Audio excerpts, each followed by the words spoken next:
¿Cómo están, querida familia de tu día? Buenos días. Buenos días. Una semana más y semana corta, chiquillos. Hoy se viene un fin de semana de recogimiento. Michelle es de recogimiento, así que no celebre tanto. Ah, ¿verdad? Como si fuera una fiesta. Sí. No, porque es de Viernes Santo. Sí, pero venimos de una fiesta de Domingo Ramos. Hay que mantener la fiesta. Ayer fui, pues. ¿Fuiste? Domingo Ramos? ¿En serio? Sí, pues con mis hijos, sí, con ramitos. Ah, muy bien. Sí, a mí me encanta.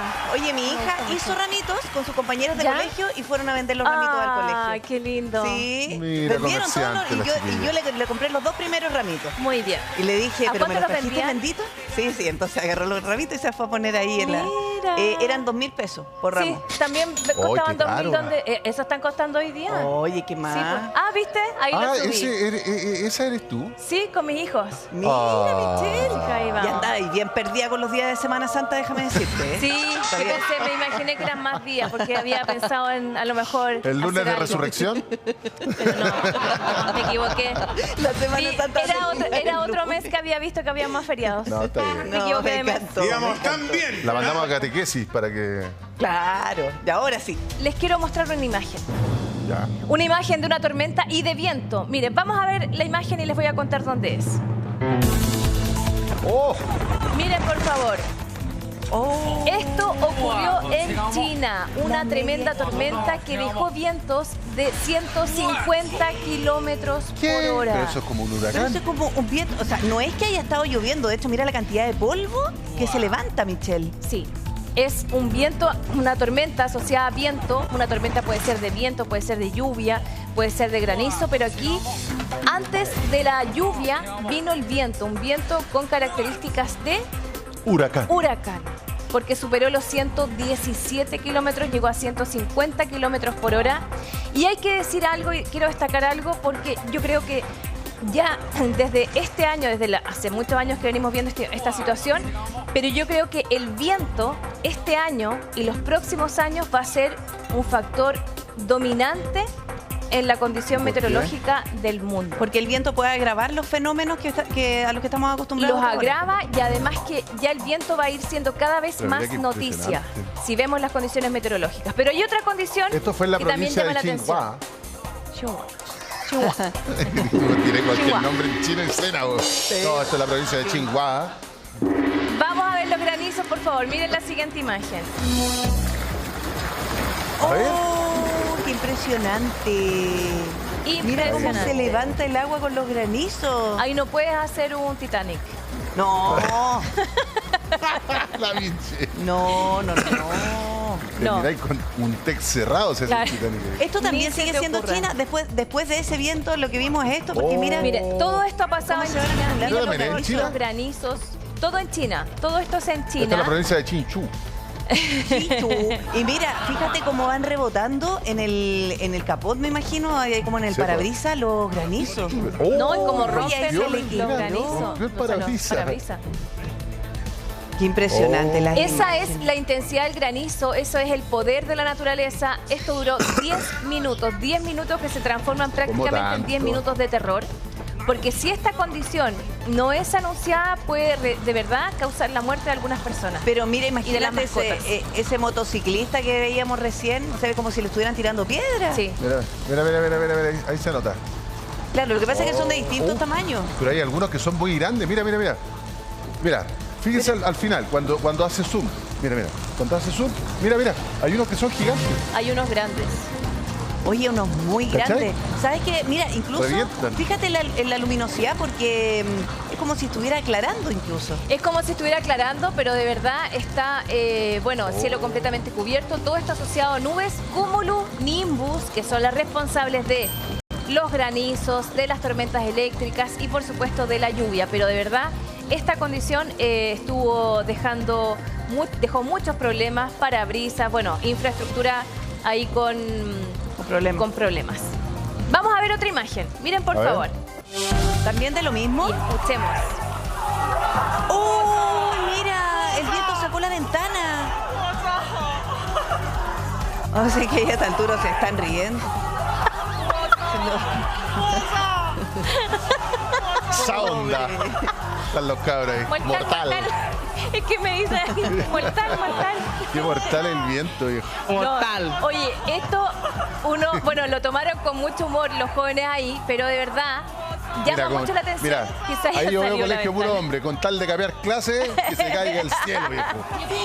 No, pero de verdad llama la atención porque vientos ya sabemos, sobre los 100 kilómetros por hora, esta tormenta de viento, tormenta de granizo, pero dejando bastantes problemas en la infraestructura claro. de este colegio. Pero están todos los cabros felices, güey. Sí, están No, felices. además están cambiando como en clase. clase de manualidades. Fíjate que además está lleno de cosas. Vamos. Material. ¿Cómo se dirá mortal en chino? Mortal. Mortal. Guanchang. Mortal. Mortal. Vamos a otro video, Tama. por favor. Miren el viento, miren lo que pasó. A ver. Quiero A que ver. vean. Mira cómo entra el Está ahí viento. loco. No, pero eso... Oye, ¿qué harían ustedes si los Impresionante. pilla Oye, una ahorita salga de tormenta ahí. de estas características en un centro comercial? Oye, pero eso te puede... O sea, eso Un que peligro. pasó antes, te puede volar la cabeza. Sí. Sí. Y ese también. ¡Ay, Mira, no! ¡ay, no, Dios mío! No, y tratan de afirmarlo. Eso va a salir volando. Y además de haber sido súper repentino, porque si no, no hubiesen puesto un toldo. ¿Cómo se lo lleva? Oh, se ¡Qué va, se va. horror! Y ese es un proyectil, pero súper peligroso. Súper peligroso. No, con Mira, esos fierros mira. rompen todo. No, ahí había como un evento. Bueno, Mira, mira. mira esa otra imagen. Miren, por favor, los granizos. La Mira cómo fuerza se de los granizos. acumulan. Oye, la cantidad de granizo, porque además 10 minutos de granizo es mucho tiempo. Pero Es además mucho con tiempo. viento. Entonces como que el granizo no te cae de arriba, te cae No, como... te pega cae como al diagonal. lado. Claro. Te cae diagonal. Bueno, ahora los seguros, obviamente que comienzan a subir en el mundo entero, porque los fenómenos meteorológicos con ¿Los con seguros? extremo- sí, pues. Mira, Porque- Michelle, cómo se cayeron las ramas. Uy, esa imagen no Mira la los había visto. autos. Oh, se pasó. Oye, no, pero es que es impresionante porque ella está grabando y aquí por la nariz le pasa eso. Sí, ese es un riesgo que, claro, gracias a quienes son capaces de tomar estos videos, nosotros vemos estas imágenes, pero también corren un riesgo importante, así que con mucha precaución Claro, porque para cuando antiguamente les toca una situación así. lo veíamos Mira. con las cámaras de seguridad, ¿cierto? Pero ahora todo el mundo graba. Sí, y es un riesgo grande. Pero Oh. mira que además hay uno que está grabando en vez de ir a ayudar a filmar el toldo. Oye, siguiendo con la condición de viento, por favor, quiero que escuchemos y miremos este siguiente video. 不得了，不得了，这个风太大了， Ah, pero se escucha clarito. 冰雹又大风了。 Pero mira, escuchemos. Qué miedo.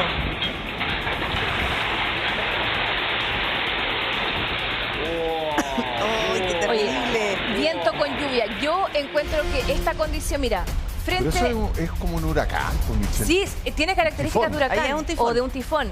Pero no, esto fue una tormenta, no, porque para que sea un tifón tiene que tener las características Claro. del tifón, se tiene que generar una condición en el océano, tiene que llegar, está pronosticado. Estas condiciones en China yo sé que están pronosticadas, por eso que no se ven más personas en la calle. China tiene una información meteorológica muy buena en los países asiáticos. Están dentro de, no son tan conocidos quizás, pero informan cada 15 minutos a veces también, al igual que en Estados Unidos. Pero de verdad que los fenómenos meteorológicos están siendo cada vez más extremos y como China es un país tan grande, lo que pasa en un lugar a veces tampoco se enteran en el otro. O sea, Claro, lo que pasa en claro. el norte no tienen ni idea de lo que está pasando en el sur. Claro, Pero pasan tantos esta fenómenos. condición tuvo que haber sido muy repentina por lo mismo que estamos viendo ahí, por esa imagen que veíamos anterior del toldo rojo, que los pilla como en un evento, una cosa así, se me imagina, Sí. en una tipo feria. Claro, en vez Porque de toldo si azul, no- ya tiene toldo rojo. Claro, si no lo habrían... China. Si no, Que no lo habría habrían puesto. Es verdad. Oye, hay Era otra como imagen. Maze. Hay otra imagen Bastante mal elevada, diría yo. impresionante y probable que no tenga que ver con ningún fenómeno meteorológico. A ver. Pero miren por favor lo que pasó con un toro. ¿Qué? ¿Sí? A ver. La gente iba circulando por la calle y mira lo que pasó. Estaban como esperando en un semáforo. Ya. Y ella empezó a grabar el toro. Y mira, se habrá asustado con algún auto. Mira, por favor. Tudo que eu precisava. Ay, loco. ¿Sabes qué me da la Esto es sensación en de Brasil. que ese hombre le Mira estaba cómo dejó haciendo el auto. algo? Pero mira cómo cayó.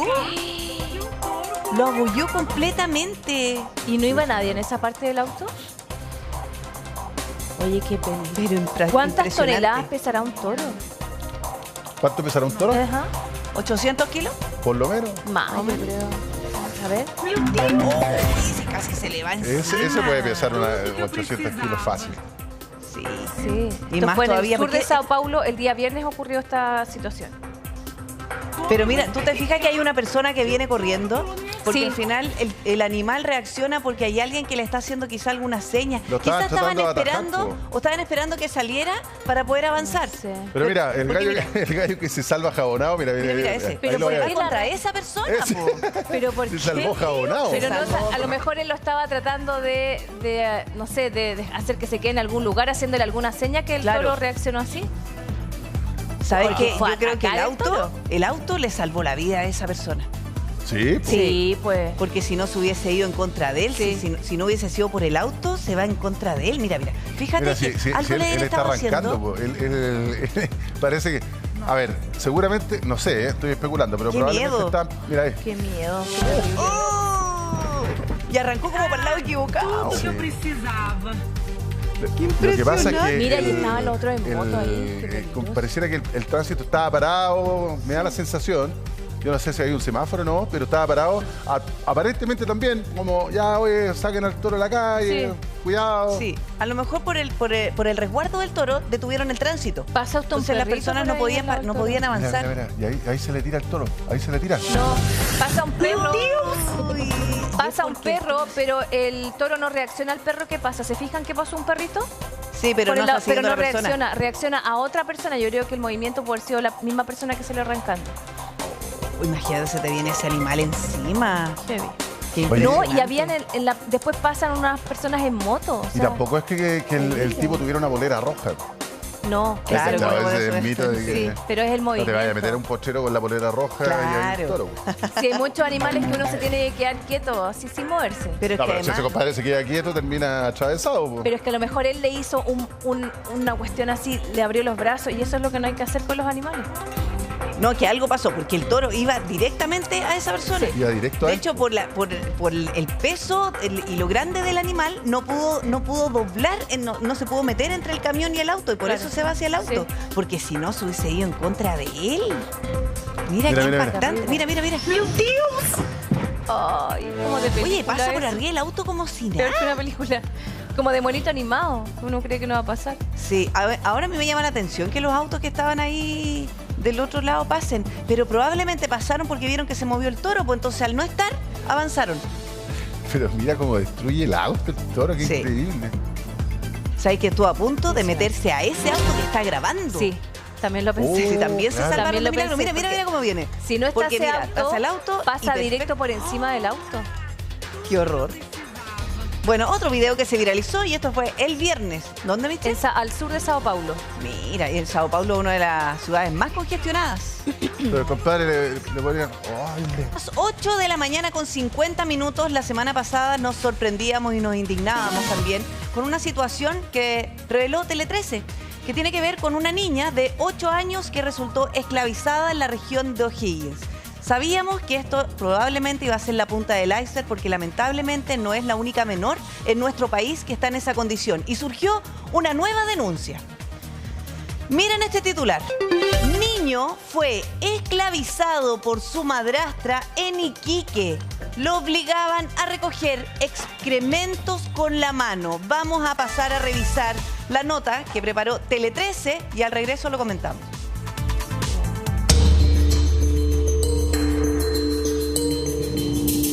Un niño de 13 años limpiando el patio de su casa, una imagen que esconde una verdadera pesadilla. Jamás podía entrar a la casa si no era para trabajar.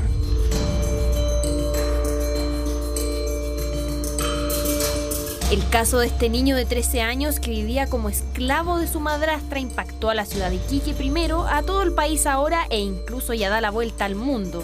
Sus vecinos escuchaban su llanto, pero nunca, ni en la peor de sus pesadillas, imaginaban el nivel de maltrato al que el menor estaba sometido. Como mamá, enterarte cosas así tan fuertes, una vulneración tan grande a un niño es terrible. Ella Ella debía haber sido quien cuidara al niño, pero en vez de eso lo obligaba a vivir en condiciones inhumanas bajo su techo. El trabajo constante era solo una de las formas en que violentaba a su hijastro. Ejecutó acciones que significaron en la víctima graves lesiones físicas en distintas partes de su cuerpo, las que fueron propinadas con distintos objetos. El abuso fue tal que el delito por el que fue detenida la madrastra fue homicidio frustrado reiterado. La denuncia la hizo una tercera persona que vivía en el domicilio.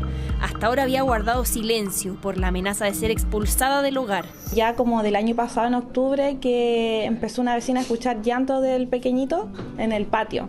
Entonces ahí nos comentó, vimos cámaras, llamamos a carabineros. Vinieron varias veces. En una oportunidad estuve 6 días sin comer y 3 días sin tomar agua. Nos comentó la chica que se quedó en su domicilio, que hizo la denuncia, que el niño estaba pero marcado completo, lo ahorcaba. En una ocasión me pegó con una plancha en la cabeza. Y ahí frecuentemente llamamos carabineros, lo entrevistábamos, dijimos que podíamos ser testigos, todo, pero quedó en eso.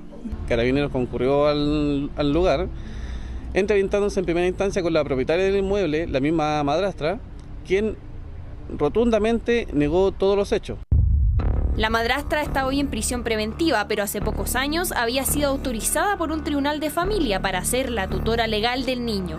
El mismo al que obligaba a vivir en el patio y alimentarse de sobras e incluso comida masticada.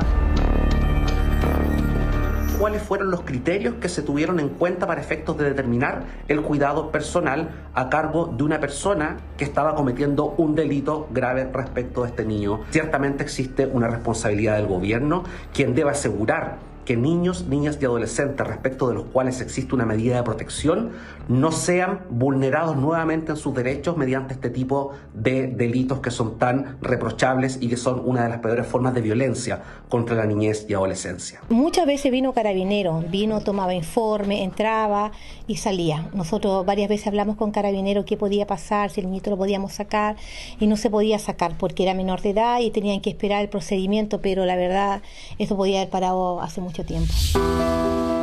Un caso de crueldad pura. Y lamentablemente no es aislado. Este tipo de delitos de maltrato infantil han aumentado un 40.5% desde el 2021, según la Defensoría de la Niñez.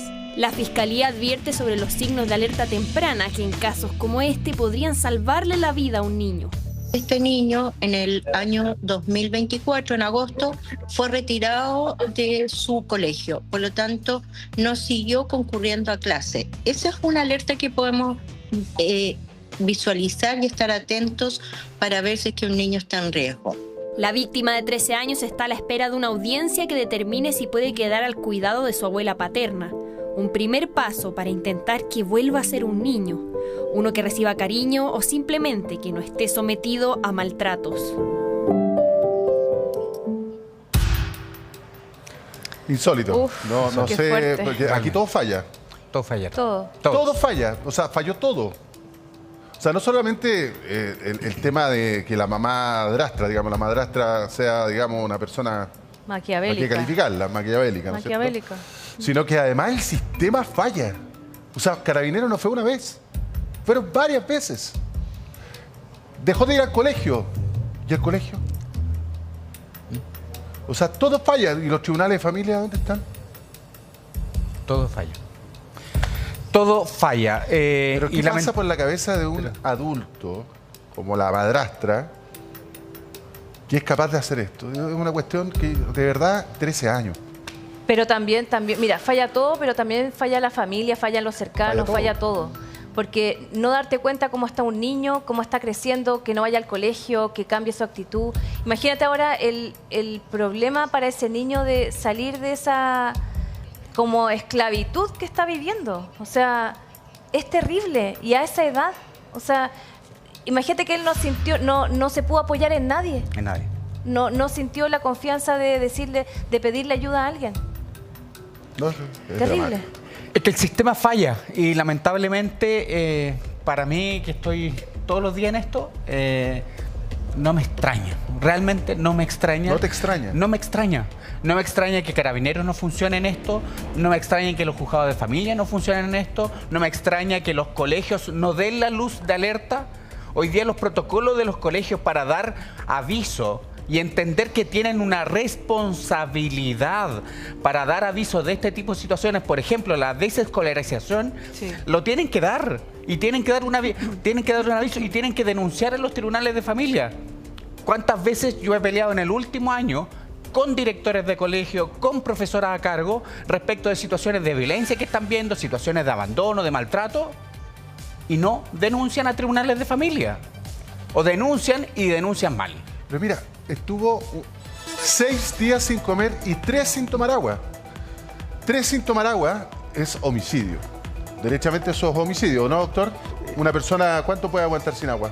Efectivamente, 3 días es un rango que podría incluso causar la muerte. Va a depender de las condiciones del clima, ok. Pero 3 días sin agua, sin una gota de agua, eso es criminal. Y en un niño de 13 años, es someterlo a un estrés biológico tremendo. Varios días sin comer. 6 días sin comer. Esto es impresionante. En un niño, ¿qué necesita? Un niño pequeño necesita 2 cosas: alimento y cariño. Alimento y cariño, no solo alimento. Y un adolescente ya más grande necesita educación para que su cerebro crezca, sea ávido por el mundo. Pero y le privan incluso la educación. ¿Cuánto tiempo estuvo sometido a este régimen de tortura? O ¿Sabes sea, qué pasa? desde que tenía 11, 12. Y uno incluso puede dimensionar las condiciones que estaba el niño, porque un niño de 13 años lo encontraron y pesaba 39 kilos.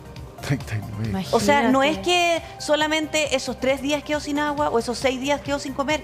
Durante meses le pasó Tiene esto. una desnutrición. ¿Cuántas veces se repitió este maltrato? Porque ya un maltrato, un episodio de maltrato es traumático. Pero salir de una situación constante, permanente, es más difícil todavía. Pero es que, Pri, pongámosle con todas sus letras. Aquí lo que dice la fiscal en la formalización, que más allá del maltrato habitual que tenía este niño, ojo, maltrato habitual de este niño, hubo lesiones durante todo ese tiempo en que le pudieron haber ocasionado la muerte por causas completamente ajenas a ella. Por eso hablaba de homicidio frustrado Por reiterado. eso se le formaliza por homicidio frustrado Reiterado. y por maltrato habitual. Ojo con eso. Acá no solamente hay maltrato, no solamente hay esclavitud. Hay una persona que derechamente lesionó a un niño de forma casi sistemática, provocándole la muerte. Sí. Pero ¿sabes qué es lo que pasa? Que yo entiendo que los crímenes de lesa humanidad están circunscritos a los aparatos estatales. Pero esto es un crimen de lesa humanidad. Sí, totalmente. Mira, vamos a leer el historial que estaba publicado en el diario La Tercera. Historial de maltratos. La imputada, de iniciales GCEA, era la tutora legal del menor de edad, por decreto del Tribunal de Familia. Don Claudio, usted que es abogado de familia.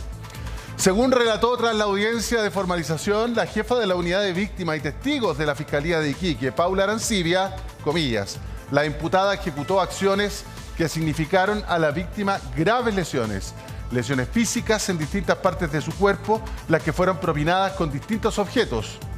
Relata incluso una plancha, en la cabeza. Quemaduras, golpes con palos y heridas con cuchillo fueron solo algunas de las agresiones cometidas por esta señora. Durante el periodo en que mantuvo al menor de edad bajo su cuidado, lo obligó a dormir en el patio de la casa. También lo mantuvo durante varios días sin poder ingerir alimentos ni consumir algún tipo de líquido.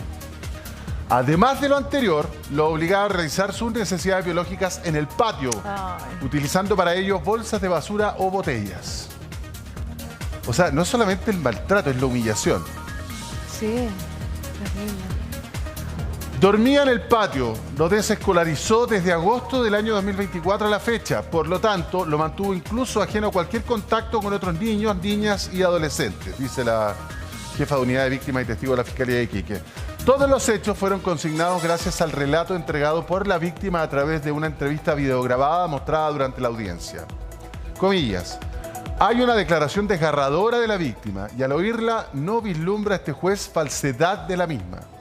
Es un testimonio claro, con detalles, que da cuenta de momentos, lugares y formas específicas que permiten al tribunal estimar que es absolutamente creíble el delito, señaló en su relato el juez Vicente Muratori del Juzgado de Garantía de Iquique. O sea, el propio juez quedó choqueado por lo que escucho. La fiscal se emocionó, claro, cuando dio el relato del niño. Tanto es el detalle y la verosimilitud qué terrible, que termina siendo como un puñal en el corazón para los adultos que escuchan esto, los adultos de buena fe. A lo anterior también se complementó el relato entregado por algunos de los denunciantes y vecinos del sector consultados durante la labor investigativa del OS9 de Carabineros. ¿Sabe lo que pasa? Es que muchas veces, yo creo que a nadie no le ha pasado que escuche un niño llorando en la casa al frente. Bueno, tú dices, pues, que el cabrón se pegó, la mamá lo retó. Tú no te metes en la educación de los hijos del vecino. Uno no se mete. Pero hay un minuto. ¿Cómo habrá sido? A eso voy con esto. ¿Cómo habrá sido lo que escuchaban los vecinos que terminaron metiéndose? Pero que se metieron muchas veces, Repe. Se metieron muchas veces. Carabineros fue muchas veces a esa casa. Claro. ¿Sabes qué, Claudio? No fue un aviso, fueron muchos avisos previos. ¿Sabes qué pasa? Es que todo permitió, o el sistema permitió que llegáramos a esto. O sea, él no se murió de milagro. Porque ella era la tutora, oficialmente la tutora del niño. Entonces, cuando se escoge un tutor de un menor de edad que no puede ser cuidado por su padre, porque en este caso ella es la madrastra, se hacen exámenes para saber, se analiza cuál es el vínculo, si es que existe un vínculo, o buscan cualquier familiar, más o menos tienen, sí, este es el árbol genealógico, toma, cuídalo tú. ¿Y nos olvidamos? ¿Es así el sistema? Tiene razón la PRI, porque aquí no estamos hablando de una persona descariñada, si tú quieres. Estamos hablando de una persona que esclaviza, maltrata y trata... Es que lo dejamos en manos de una criminal. Casi criminal. Es una criminal. Entonces, ¿Es una criminal? ¿Cómo es el sistema, Claudio? Es que el niño venía saliendo de otra situación de violencia, ojo, respecto al padre. ¿Ya? Y ahí el tribunal adopta esta medida de protección. Temporal, transitoria, póngale todo. Si es transitoria, si es temporal, tú me dices, el tribunal no se toma el tiempo.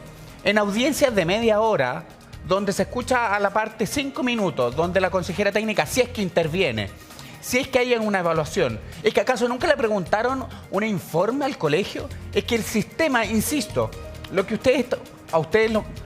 yo entiendo, a ustedes lo sorprende, pero las personas que nos están viendo en la casa, que a veces tienen contacto con los tribunales de familia, muchas veces en situaciones graves, es esto lo que uno ve en que en una audiencia de media hora se está discutiendo si es que se suspende el régimen comunicacional, régimen de visitas, a propósito de situaciones de maltrato, de descuido, abandono, donde la profundidad de las resoluciones o de las decisiones genera este tipo de error. Porque además tampoco hay seguimiento. No hay seguimiento. Mi pregunta es, ese niño, cuando se adopta esa medida de protección, debió haber tenido un curador ad litem, que se llama, un defensor. Yo me pregunto, ese defensor, entre el tiempo intermedio, nunca hizo seguimiento del caso. Pero supuestamente el sistema también considera un seguimiento del caso, porque aquí hay alguien que no hizo la pega. Muchos no hicieron la pega, muchos hicieron vista gorda. Pero alguien que también tenga algún tipo de responsabilidad, pues si el sistema le está pagando para que haga eso y nunca lo fue a ver a la casa. Las medidas de protección se adoptan por un tiempo determinado y durante ese tiempo determinado el tribunal tiene que dar seguimiento a la causa. Por eso es importante saber, en medio de esta investigación, si se realizó ese seguimiento. ¿Quién no hizo la pega? Ok, sanción porque no hizo la pega. A ver, el curador ad litem, ¿dónde está? El consejero técnico que tendría que haber hecho revisión de esa causa. Estamos hablando no de un mes, no de 2 meses, no de 3 meses. Estamos hablando de casi un año en el cual se adopta esta medida de protección. Ya, pero mira, yo te diría que ese es el segundo paso, que es muy importante, muy relevante, donde tampoco se hizo la pega. Pero el primero, cuando se le deja a un niño, no es un mueble. No es como cuide usted esta mesa. ¿Tiene espacio en su casa? ¿Me puede cuidar esta silla, por favor? Perdón, ¿puedo ser incluso impopular? No es un perrito. Claro, y es un niño. Es que más, hasta los perros los tratan mejor. Sí, po. Pero Claudio, por lo mismo, cuando se va a dar, cuando se le va a pasar a un niño al cuidado de una persona X, que me imagino que también empiezan a buscar quiénes son los familiares más cercanos, independientemente, pudo haber sido familiar directo, pudo haber sido consanguíneo y también pudo haber sido un criminal. Pero es llegar y pasar un niño así. ¿No hay algún examen, un test psicológico que demuestre el apego que pueda tener el niño con esa persona? O que la persona también tenga las capacidades psicológicas o psiquiátricas de estar al cuidado de un niño. ¿Cómo se hace esto? ¿Es solamente, usted es la expareja de esta persona que también vulneró a este niño, pero usted está dispuesto, tiene espacio en su casa? Ya, el niño es para usted. ¿Eso se trata en media hora? Eso se trata en media hora. Terrible. Eso se trata en media hora. Ahí está el problema. Aquí, por eso pasa lo que pasa. Eso se trata en media hora y no solamente eso, ya. Ok, se trata en media hora, se entrega ese niño. Pero el tribunal tiene que adoptar medidas de protección. Entre ellas son derivaciones a programa. En este caso debe haber sido un PRM, Programa de Reparación de Maltrato. Ese programa de reparación de maltrato tiene que hacer un seguimiento. Tienen que haber psicólogos, asistentes sociales. Tienen que haber, tú me dices, se tiene que evaluar psicológicamente. Yo voy a algo más básico. A veces ni siquiera se pregunta si tienen las condiciones para tenerlo en la casa. Porque tiene que tener una cama para dormir, tiene que tener las posibilidades de llevarlo al colegio, etc. Entonces son preguntas que uno dice, pero son básicas. Claudio, si seamos honestos de una buena vez. A nuestro país no le interesa. A nuestro país no le interesa. ¿Sabes por qué no le interesa? O sea, yo creo que a la gente de buena fe sí le interesa, pero por supuesto que sí. Pero a nuestros políticos no les interesa la niñez. No votan. No votan. No votan. O sea, el Sename es un servicio. Era. Ahora se llama Mejor Niñez. ¿Cómo se llama? Mejor Niñez. Mejor Niñez. Es un servicio de poca monta que está en un rincón del Estado. Tenemos Ministerio de la Mujer. Tenemos Ministerio del Medio Ambiente. Tenemos Ministerio para lo que tú queráis. Tenemos Ministerio, pero ¿De qué sirve la Defensoría de la Niñez hoy día? La Defensoría de la Niñez es un puesto político. Si, digámoslo, se ha ocupado para hacer política. Sí, pero más allá que podamos analizar si funciona o no funciona eso. Chile, bajo la alfombra tiene a los niños. Sí. Porque no votan. ¿Qué vino primero? ¿La gratuidad de la educación superior o la sala cura universal? Lo universitario. ¿Por ¿Salieron qué? a marchar? Porque votan. Si seamos honestos, digamos. Pero porque votan y porque marchan. Porque marchan. Porque los niños ni los adultos mayores marchan. Por supuesto, los enfermos no marchan, doctor, sí. ¿No? En el Hospital Van Buren de Valparaíso falta de todo, pero no marchan los enfermos porque no pueden salir. Y siempre postergado. Entonces, ¿cuáles son las prioridades de nuestros políticos? Fortalecer de verdad la niñez con mejor educación. Mira la educación pública, le hicieron bolsa, güey. Este país hizo bolsa la educación, los colegios buenos, los emblemáticos, los que teníamos, los que nos sentíamos orgullosos todos, donde se formaron todos los presidentes que tuvimos en Chile desde el siglo XIX al siglo XX. ¿Dónde están esos colegios hoy día? ¿Y a quién le importa?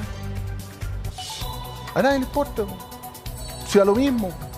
Si da lo mismo porque no votan. Si esta cuestión hay que ser súper honesto y decir las cosas como realmente son. La gente que no marcha y no vota, a los políticos no les importa. Eso lo han demostrado, ¿eh? En los últimos 15 años o 10 años han demostrado eso. Si tú no tiras una molotov, a nadie le importa. ¿Sabes quién está marchando hoy día? Todos los funcionarios de la Corporación de Asistencia Judicial. ¿Sabes quién son los curadores ad litem? Los abogados de la Corporación de Asistencia Judicial. Están marchando hace una semana. Todavía no les dan una solución. Pero lógico, pues, ¿a quién le importa? Es que así no funciona el sistema. Pero es que por supuesto no funciona. Entonces en este país tenemos votado. No hay sala cuna universal. El sistema Mejor Niñez, no sé cómo estará, porque ni siquiera es noticia. Niños vulnerados en sus derechos. Los niños que, oye, el ausentismo escolar.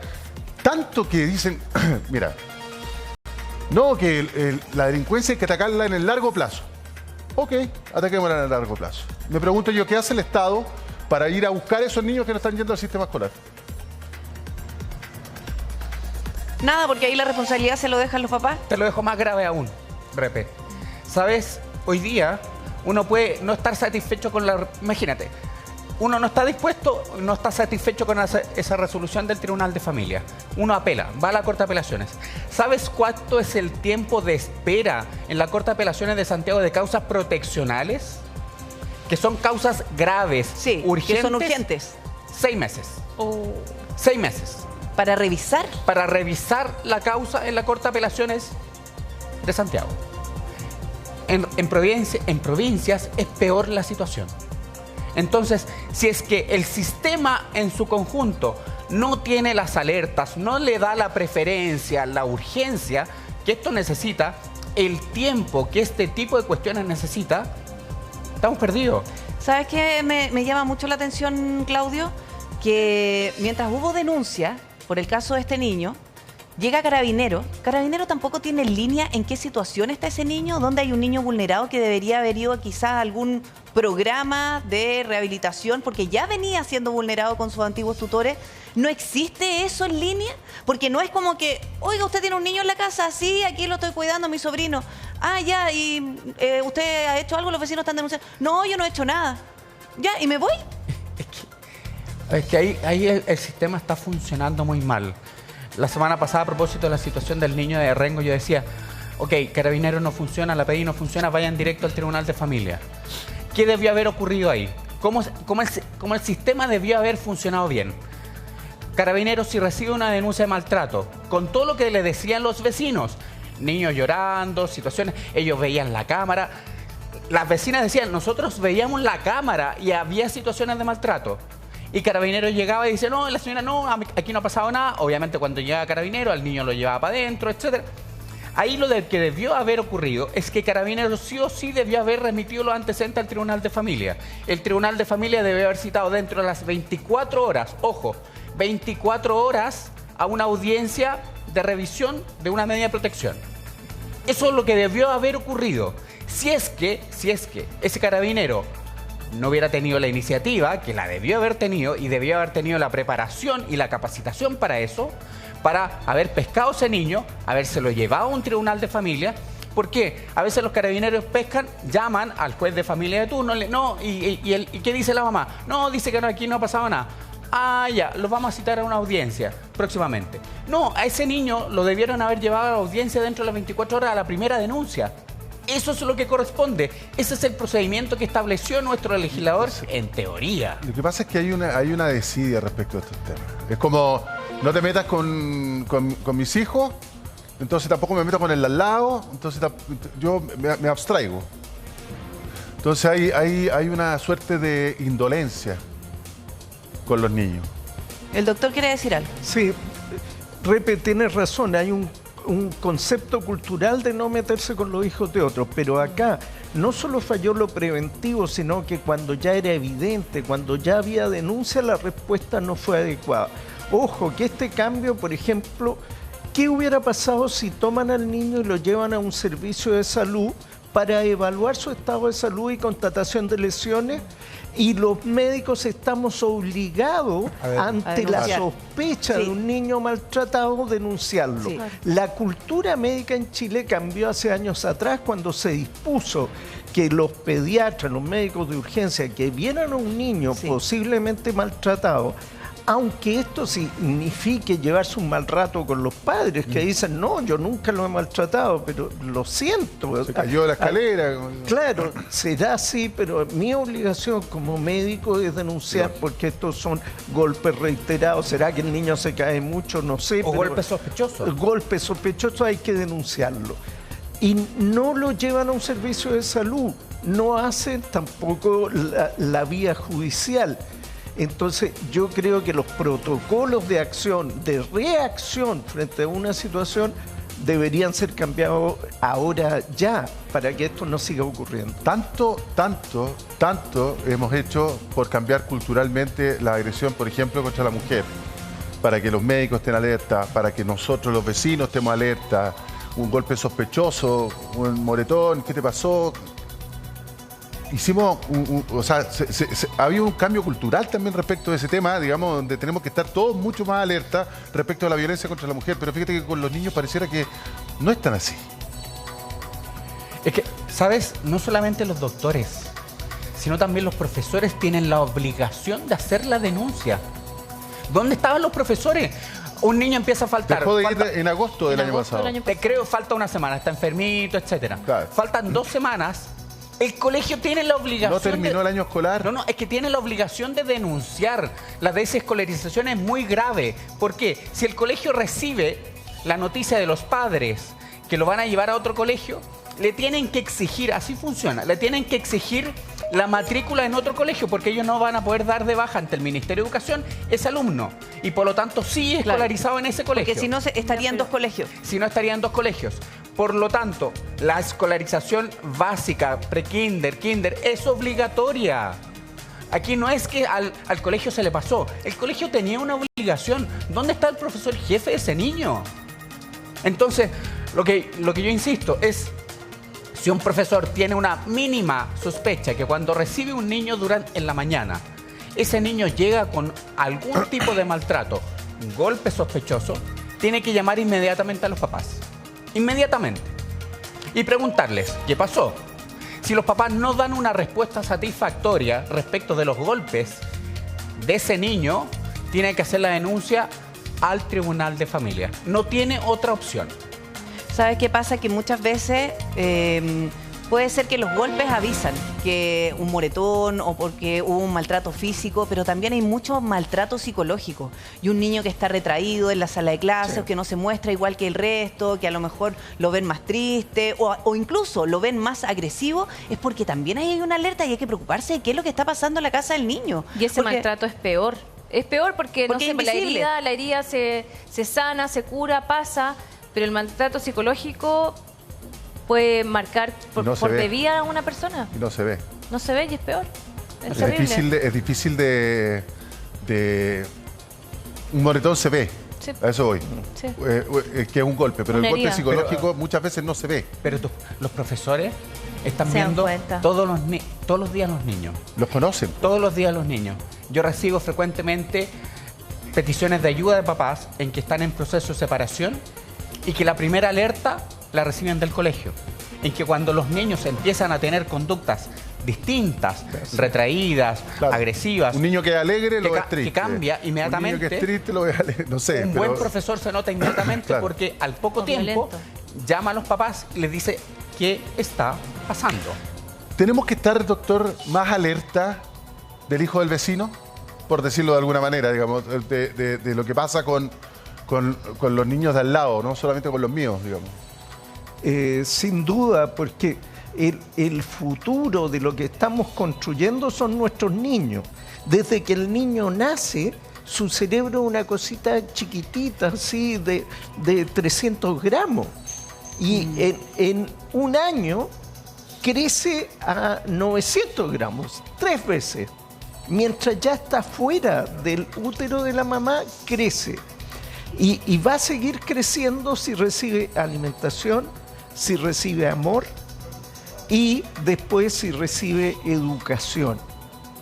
Si nosotros no nos preocupamos de esos niños, tú hablabas de la prevención de la delincuencia de mediano a largo plazo. ¿Qué va a pasar con esos niños si lo único que recibieron fue violencia? ¿Cómo le explicamos que el lenguaje es el amor y no es la violencia si vivieron violencia? ¿Qué pasa si los médicos no denuncian, si los carabineros no denuncian, si los profesores se quieren evitar el pleito con la familia? A nadie le importa. Porque recibir un papá bully en el colegio por una profesora, el papá puede llegar agresivo. No, sí, llegan. Y es complicado.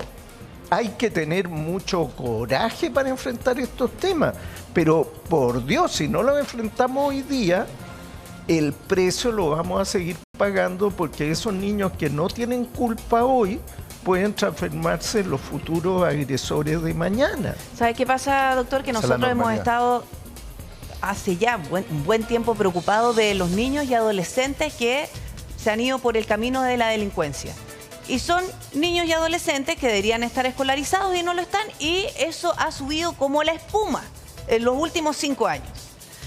Resulta que desde el 2021 el 40% aumentó el maltrato infantil en Chile. Es mucho, es una brutalidad. Entonces, y no son todos madrastras. Es por sus propios padres. Es que por lo mismo, porque es terrible. Y todo tiene un drama detrás.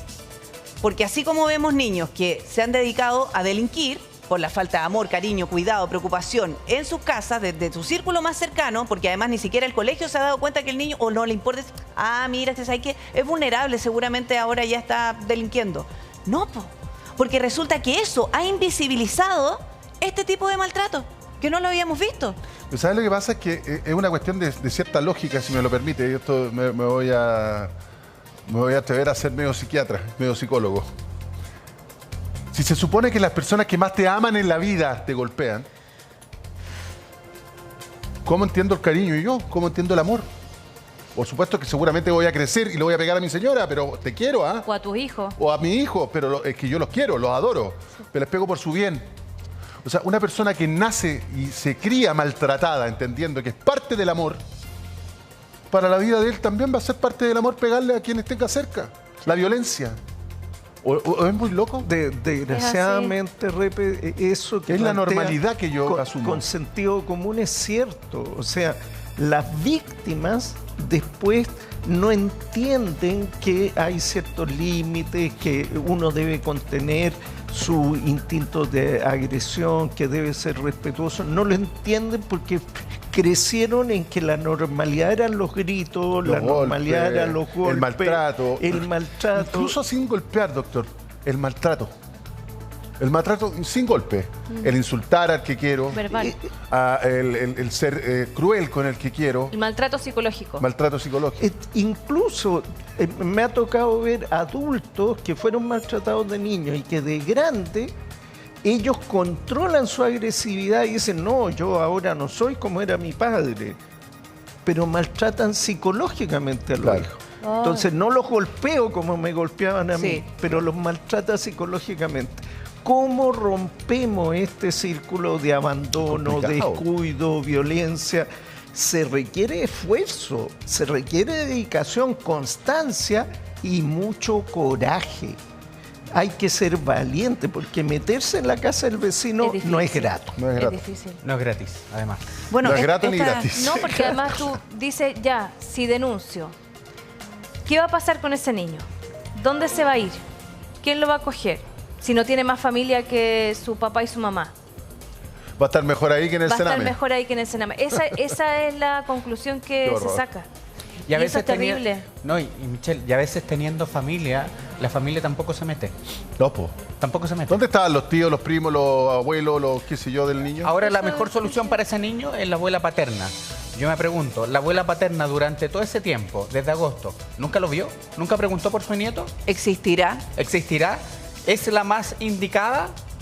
Quizás no tendrán que ver la red familiar más extensa, porque los tribunales tienen que hacer ese análisis. Tienen que ver la red familiar más extensa y quienes tienen las condiciones también piensa para que es la abuela paterna y él ya tenía problemas con su papá biológico. Imagínate.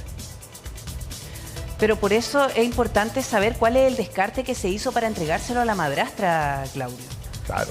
Porque yo me imagino que lo primero que hace puede ser o la abuela, porque dejárselo a la expareja de la persona que además esa expareja maltrataba a su propio hijo. Porque nadie estaba dispuesto a cuidarlo, nadie quería quedarse con él. Pero una cosa es que ahí te quiero preguntar algo, que es importante lo que dice la Michelle. Una cosa es que la familia o la única alternativa no haya querido cuidarlo. ¿El sistema lo obliga? La puede obligar. Ese es el tema. Sí, la puede obligar. Es muy probable que ella, bueno, es que ella no tiene un vínculo sanguíneo con el niño. Pero si no hubiese existido ella, ¿qué pasa? Si hay una tía que no quiere, ¿el sistema lo obliga igual? Porque aquí estamos viendo el caso de una madrastra, pero en muchos casos familiares directos maltratan. A ver, la red familiar se va a tener que hacer cargo. La cuestión es que cómo el sistema apoya a esa red familiar para que se pueda hacer cargo de ese niño de manera satisfactoria. Hoy día, ¿con quién está ese niño? Con una vecina. Porque el tribunal, en términos urgentes, no pudo encontrar esa red familiar más cercana o extensa para que se haga cargo de él. Y la vecina, ojo, se tuvo que hacer cargo. Se ofreció, dio en el fondo, se presentó ante el tribunal, mostró el interés y dijo, yo tengo todas las condiciones. ¿Se puede hacer eso? Sí. Pero ahí el tribunal tiene que hacer el análisis. Me parece que hoy día, insisto, yo creo que este tipo de casos como el de Rengo están revelando la incapacidad de nuestro sistema de justicia de familia para hacerse cargo de situaciones importantes, urgentes. Ya el 2008, a propósito del primer femicidio aquí en Santiago, se tuvo que crear el Centro de Medidas Cautelares porque las medidas cautelares de prohibición de acercamiento no se estaban cumpliendo, no se habían dictado oportunamente. Eso fue el 2008. Hoy día el Centro de Medidas Cautelares de Santiago, casi 18 años, ¿sigue cumpliendo su objetivo o está cumpliendo su objetivo? Tengo dudas, y grandes dudas. ¿Sabes qué pasa, Claudio? Que la vecina puede haber tenido la mejor voluntad y uno también valora eso, esa disposición. El tema es que la vecina no es especialista, porque este niño necesita una ayuda integral, porque él ha sido traumatizado, ha sido vulnerado en todos sus derechos. Entonces, ya, lo cuida la vecina y me olvido. O sea, lo cuida la vecina y ¿qué? ¿Quién apoya Cada a la 2 vecina? días lo va a ir a ver a alguien. ¿Quién apoya a la vecina? ¿Quién la apoya? Porque resulta que el sistema lo deja en la casa de la vecina, porque el sistema sabe que el cuidado del niño no va a ser mejor en un hogar. Ese es el tema. Es que cuando el sistema funciona y funciona no sé bien... quién es la vecina, pero le mando un beso porque realmente... Pero la vecina debería corazón. exigir ese apoyo también por parte del Estado, porque ella no se puede hacer cargo sola de esto. Cuando el sistema funciona bien, y que en ocasiones funciona bien, hay consejeros técnicos, hay curadoras LITEMS, defensores del niño, que ellos, antes de la audiencia, empiezan a llamar al colegio, empiezan a llamar al departamento social para que en esa audiencia que se va a adoptar respecto a ese niño al día siguiente ya tenga un colegio, ya tenga la ayuda social de la municipalidad, ya tenga la ayuda, la persona que se va a hacer cargo de, por ejemplo, alimentos, traslados. Y ese niño necesita mucha ayuda. Mucha ayuda, psicológica. Psicológica. Pero yo aquí te quiero hacer una pregunta. ¿Cuánto tiempo va a durar eso? Esto puede ser que reciba la ayuda inmediata y sea urgente porque es un caso mediático. Pero si esto no fuera público, seguro que no se preocupan, Claudio. El juez de familia de Iquique, si no me equivoco, es el que tiene la responsabilidad de seguir adelante. Pero permanente hasta los 18 años, al menos. Mientras sea necesario. La cuestión, insisto, los tribunales de familia hoy día no están preparados para esta situación. Claudio, y tú lo sabes mejor que nadie. ¿Quién manda? El tribunal de familia. Si ese juez dice, este niño hay que bollarlo, ¿dónde está? Y le das un seguimiento, ese juez tiene todo el poder para hacer todo lo necesario para que ese niño esté bien.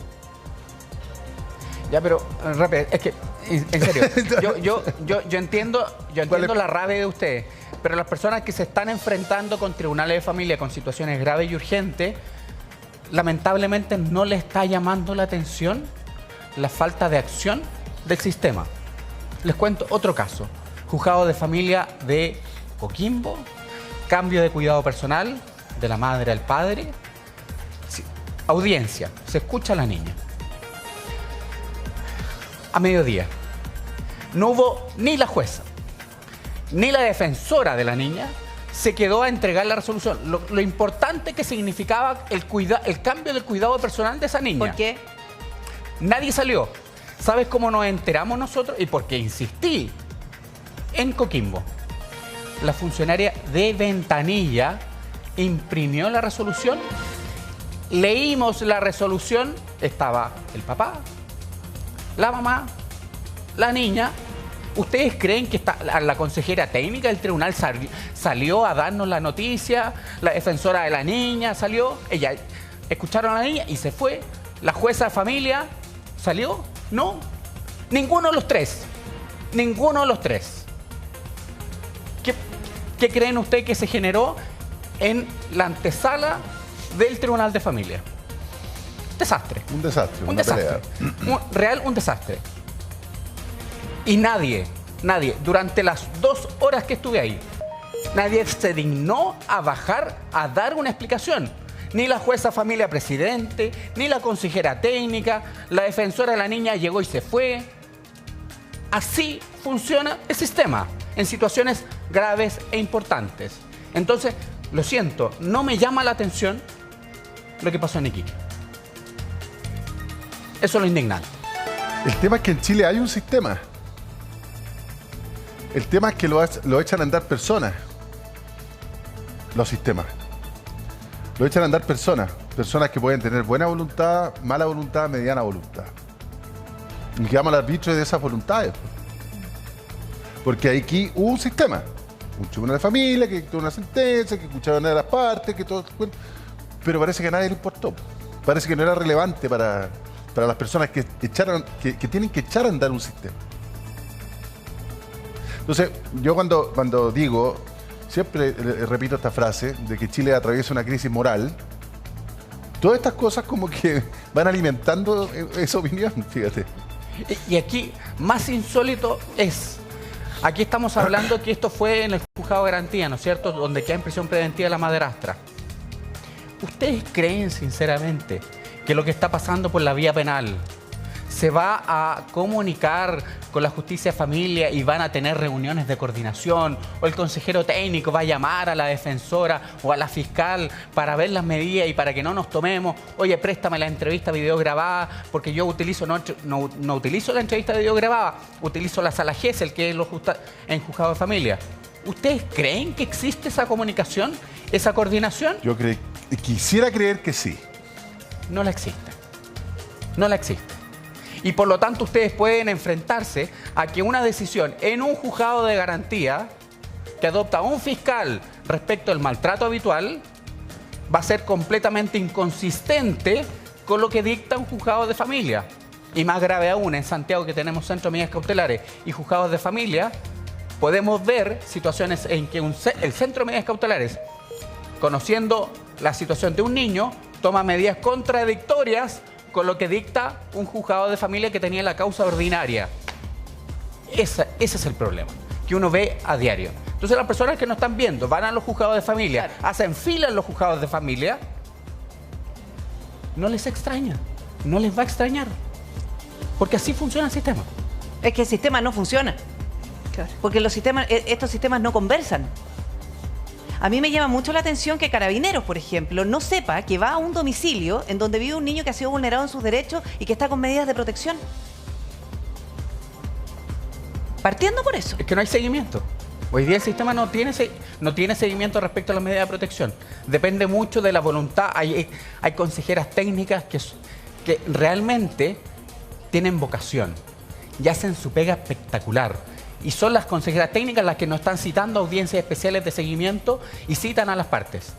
¿Pero cuántas serán? Yo me imagino que el que hizo el análisis de entregarle el niño a esa señora, hoy día se tiene que estar haciendo una harakiri, pu.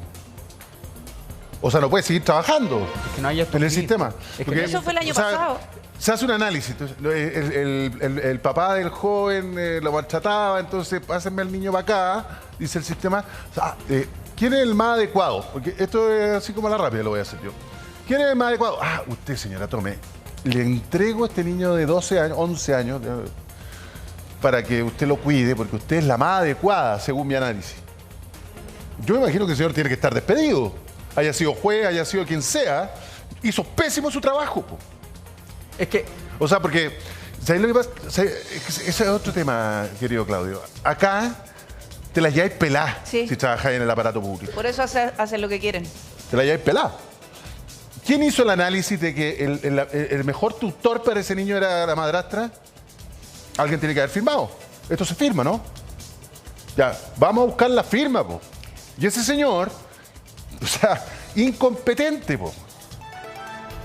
O negligente, incompetente, póngale el nombre que quiera. Pero que Claudio nos dice que ni siquiera hay exámenes o algo que te indique si es que existe algún tipo de apego. No sé, pero alguien tomó la decisión. Es solamente porque, ¿con quién vivo los últimos meses? Ya, con esta persona sigue. Alguien tomó esa decisión. Sí. Paréntesis, muy breve. A mí me gustaría ver el acta de esa audiencia de agosto. Por supuesto. ¿Quién fue el juez? ¿Quién fue el curador ad litem? Porque tiene que haber habido un curador ad litem. ¿La consejera o el consejero técnico? ¿Y quién eran los abogados de las partes? ¿Sabes lo que pasa, Claudio? Es que yo tengo todo el derecho como ciudadano llegar al tribunal y me dicen, voy a ponerle un nombre, el juez Juan Pérez fue el que firmó esta cuestión. Llego yo como otro ciudadano a un tema de familia, ¿no es cierto? No sé, porque era que sea alimento, cualquier cosa. Y me toca el juez Juan Pérez y yo tengo de todo el derecho a desconfiar del criterio del caballero, po. Tengo derecho como ciudadano a decir, ¿no sabe que no me gusta este juez? No quiero otro tribunal. conocer al menos el currículum que sea público. Tengo la opción como ciudadano de decir, tienes el derecho. ¿sabe que ese juez no me gusta? No tienes el derecho. ¿No tengo? No tienes. Ah, ya. No tienes. Peor.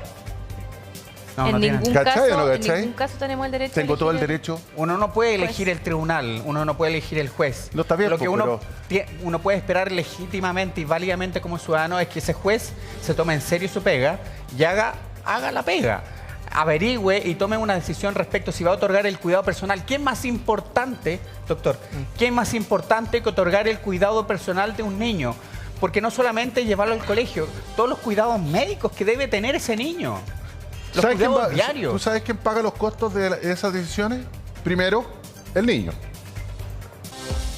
Segundo, bueno, por supuesto, y está muy bien, la madrastra que seguramente se va a ir presa, ojalá que por toda su vida, digamos. ¿Y quién más paga? ¿Quién paga las decisiones del sistema?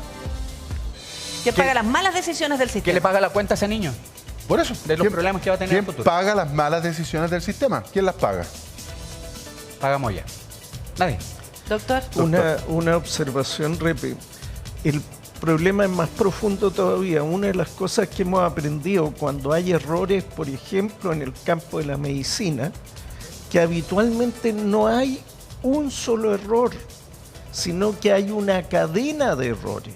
O sea, falló algo, falló lo otro, falló lo siguiente, y la forma de intervenir es intervenir al sistema, generar un cambio para que esa cadena de errores no siga repitiéndose. Entonces, ¿cómo se reacciona frente a algo así? No va a bastar encontrar a un culpable, sino que es un error de todo el proceso que hay que corregir. ¿Y cuál es la agilidad de nuestro sistema de protección de la niñez cuando encontramos errores, de reestructurar los procesos para que no vuelvan a ocurrir? ¿Y quién tiene la autoridad para meterse en eso? Basta la calificación de los jueces, basta la calificación de los funcionarios, o hay otras formas de intervención más rápida. Pero se supone que trabajan un montón de profesionales en torno a estas decisiones de los tribunales de familia. Psicólogos, psiquiatras, asistentes sociales, ¿o no? Se supone que eso es lo que, por lo menos es lo que tenemos entendido los ciudadanos comunes y silvestres. ¿Sabes qué pasa? Que además yo me pregunto como ciudadana común, ¿qué de diferente va a ser el trato o el seguimiento en este niño que ya había sido vulnerado y no se hizo nada? ¿Qué de distinto se va a hacer hoy día? Es que es una pregunta muy legítima y yo no tengo la respuesta porque ¿qué va a hacer el sistema aquí? Aquí la cuestión es, el tribunal va a tener que ver quién es la persona más habilitada para tener el cuidado personal. Quizás sea demasiado prematuro pensar en la abuela paterna, si es que ya durante todo este tiempo ella no mostró el interés por su nieto. Primera cuestión. A mí me llamaría la atención. Y empezar a pensar que quizás la vecina en el corto plazo, que tiene el interés, tiene las condiciones, tiene las circunstancias para hacerse cargo y prestar todos los cuidados de ese niño y toda la atención de ese niño, quizás pueda ser la más adecuada. Y que en un futuro, ella pueda postular y eventualmente ese niño sea susceptible de adopción y eventualmente esa vecina que sí tiene el interés o cualquier persona que vea a ese niño pueda adoptarlo. ¿Sabe qué pasa, Claudio? Que por la ineficiencia de un sistema o displicencia del sistema, finalmente termina descansando en la buena voluntad de las personas. Sí. Porque como no se hace la pega, no destinan los recursos, no existe el seguimiento ni nada, tenemos que suponer que la vecina tiene todas las condiciones para poder tener ese niño. O sea, uno espera, porque todo es tan ineficiente, son todos tan ineptos, que uno espera que así sea. Pero ¿qué de distinto va a tener el seguimiento, en este caso el niño, en esta tercera oportunidad, si no la tuvieron cuando se la pasaron a la madrastra? Es que no sé si me explico, ¿por qué vamos a confiar solo en la buena voluntad si es el sistema el que tiene que hacer el seguimiento y saber si se hacen o no bien las cosas? Y por último, apoyar a esta vecina de buena voluntad. Pero es que no es un apoyo de buena voluntad, es una obligación que tiene el tribunal. No, me refiero a que a la vecina de buena voluntad, pero apoyarla. El sistema no puede basarse en la vocación o la voluntad de los funcionarios. Es la obligación que tiene el sistema. ¿Quién tiene que responder ahí? El defensor del niño, el curador ad litem, y la consejera técnica, que tienen que estar encima.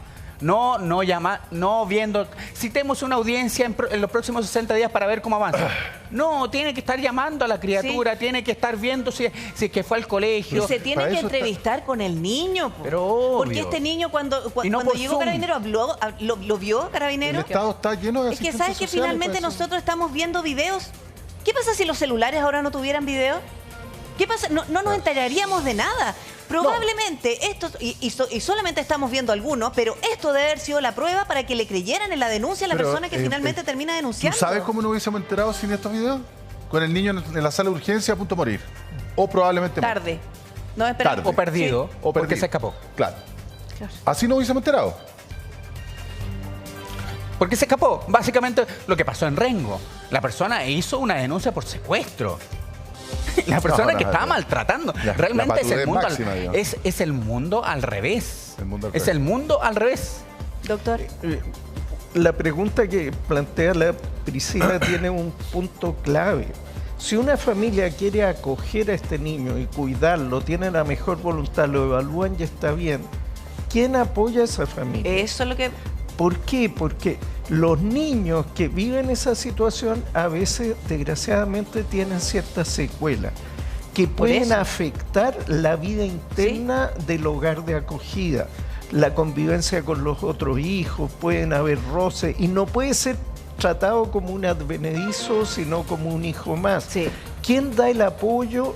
Porque no siempre es tan dulce como uno quisiera, que la familia los acoge con el mayor cariño y el niño no tiene ninguna secuela, ningún comportamiento anormal. A veces es difícil y se puede manejar con mucho amor, con mucha paciencia, pero son casos que requieren asistencia, apoyo. Necesita asistencia no solamente el niño, también la familia que lo está acogiendo en este caso. Salud mental. Porque tienen que saber cómo tratarlo, cómo acogerlo, cómo conversarle. A lo mejor, mire, a raíz de este mismo maltrato, probablemente tenga algún tipo de trastorno, que se tiene que ver de forma integral, que los costos de eso lo va a tener que asumir esta vecina de buen corazón que recibe al niño, porque el sistema no es capaz.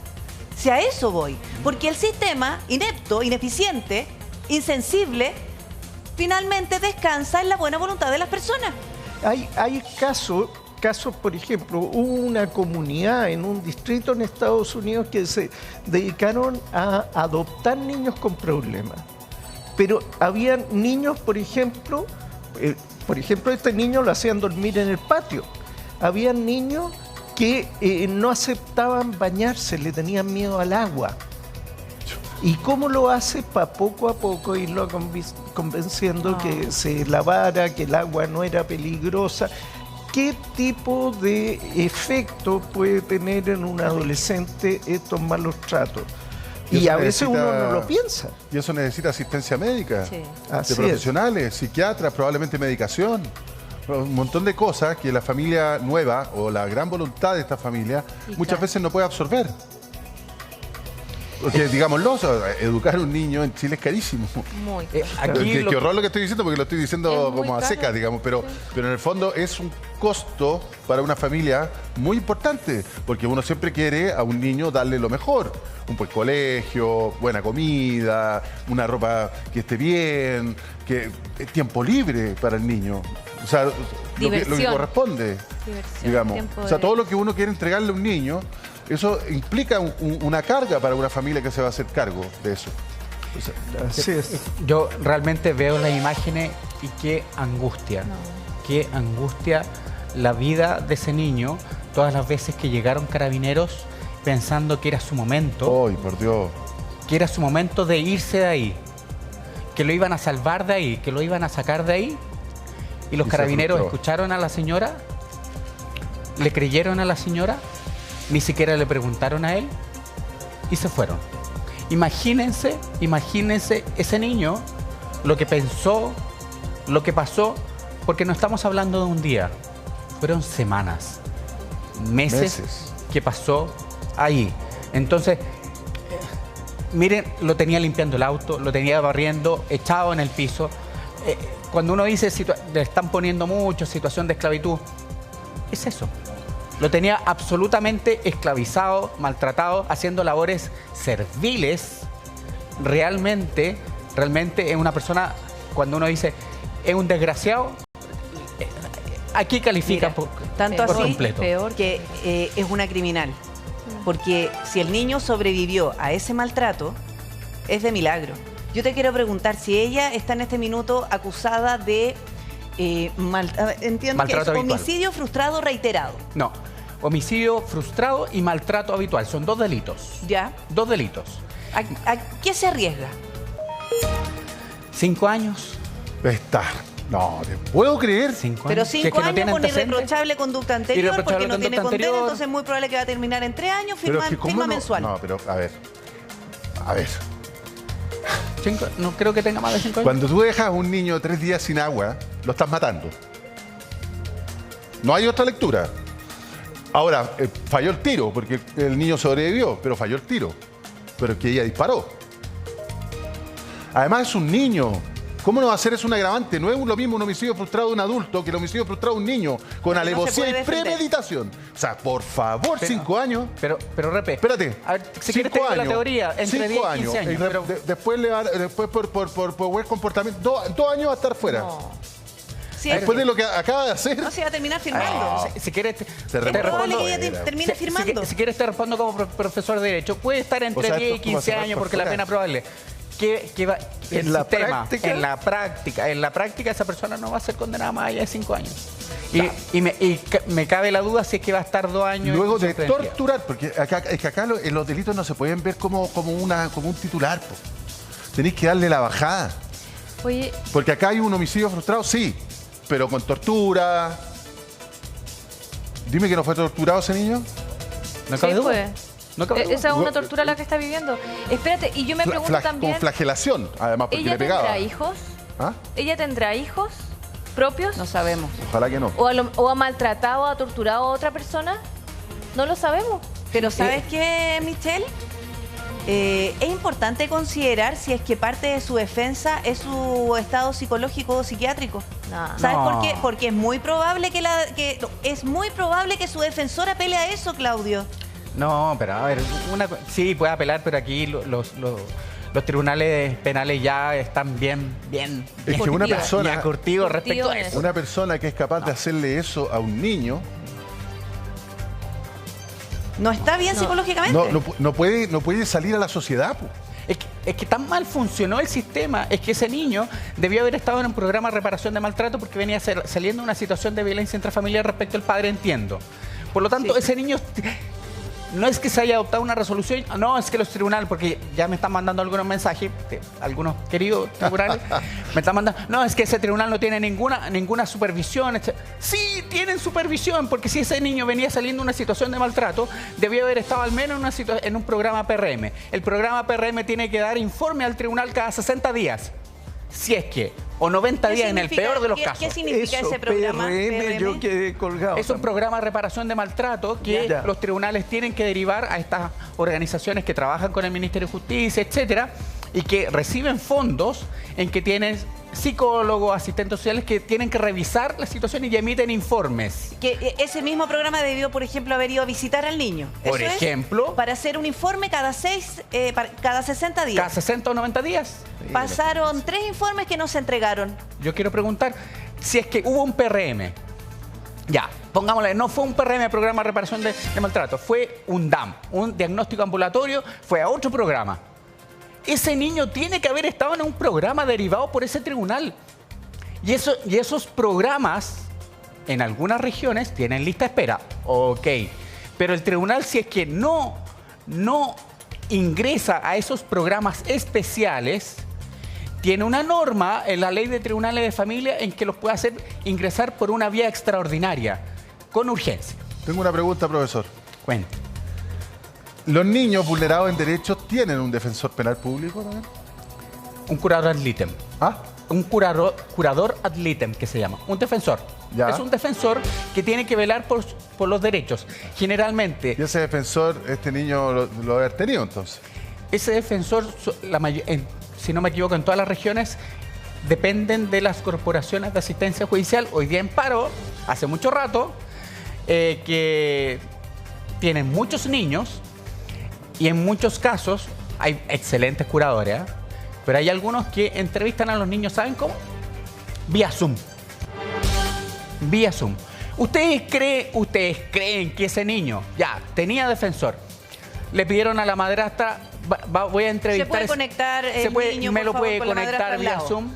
Eso lo hicieron porque así empezó en la pandemia y después Con la vieja echada a la siguieron pantalla con el mismo diciéndole, sistema. anda a sapear, cabrón, con la zapatilla en la mano. Pregunta al sistema, pues, ¿cuántas ¿para qué andar con entrevistas eufemismo? hoy día los curadores de élite me están haciendo vía Zoom? Pero es ridículo lo que estamos comentando. Impresionante que eso pase aquí. Está pasando. Y está pasando. Curadores de élite que están apercibidos porque no dan respuesta o no han entrevistado a los niños. O sea, ya me quedó claro que a la señora esta, por haber torturado a un niño y haberlo intentado asesinar varias veces, no le va a salir ni por curado, como se dice. Te cuento otro, así como está funcionando el sistema, porque a veces las notas de prensa se van y se pierde la perspectiva de lo mal que está funcionando el sistema. Caso, niña Tea. Ya. 7 años. Con dificultades de lenguaje. Curadora designada hace 1 año. ¿Saben cuántas veces ha entrevistado a esa niña? Nunca. 1 vez. ¿Saben cómo la entrevistó? Por Zoom. Por Zoom. 3 minutos. 3 minutos. Y así dio la opinión. Pero espérate. Y además que si eso queda registrado, que la entrevista fue solo 1 vez, 3 minutos, y entrega un informe...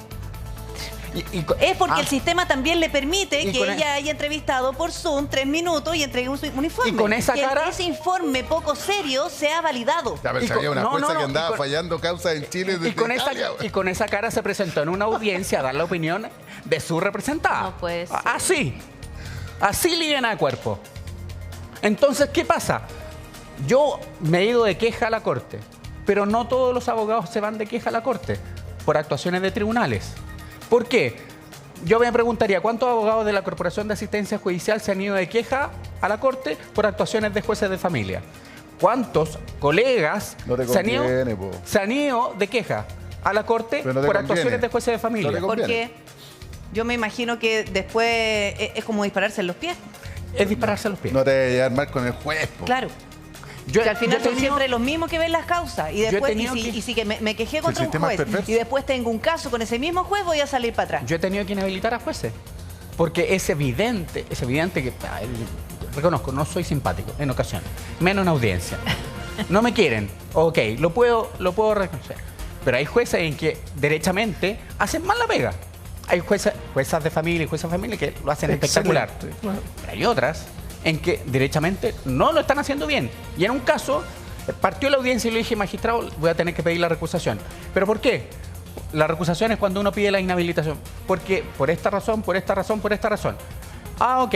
Y le voy a pedir que se inhabilite en todas las causas en relación con este niño. Ah, ok. No pudo resolver nada más. Pero existe un legítimo temor de que las juezas de familia de ese mismo tribunal... Obvio. Hay temor porque la imparcialidad no se cumpla. Lo que se llama es... Eso no existe en ningún código. Me dice, no, tú estás faltando a la verdad. Es que te marquen la causa. Y por lo tanto, una causa marcada es que al final del día... es que van a poner mucha más atención, las resoluciones van a ser más pesadas y uno va a tener que ir a la corte. Pero el problema es, si uno va a la corte, ¿cuántos meses va a tener que esperar? Entre 6 meses y 1 año. ¿Te puedo ponerte en un escenario hipotético, Claudio? Tú eres el fiscal de esta causa. ¿Qué delitos le imputarías tú a esta señora? Porque yo me imagino que tú como fiscal de la causa, padre de un niño, chico todavía, ¿cuántos años tiene tu varón? 8. 8. El mío tiene 8 y tengo uno de 13 más encima. Bueno, yo quiero las penas del infierno para esta señora. Yo me imagino tú como fiscal o abogado creyente querrías lo mismo.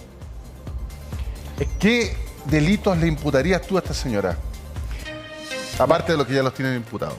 Me parece que la fiscal, ayer vi muchas entrevistas que dio la fiscal. Me parece que la fiscal está haciendo una muy buena pega. Y me parece que los delitos son esos. Homicidio frustrado y maltrato habitual. Y me parece que aquí el sistema tiene que dar una señal en llevarla a juicio oral, sí o sí, la tiene que llevar a juicio oral, no abreviado, no buscar ningún tipo de beneficio, ningún tipo de salida alternativa. Nada. Yo creo que casos como este tienen que servir para poner a prueba el sistema de todo lo que falló.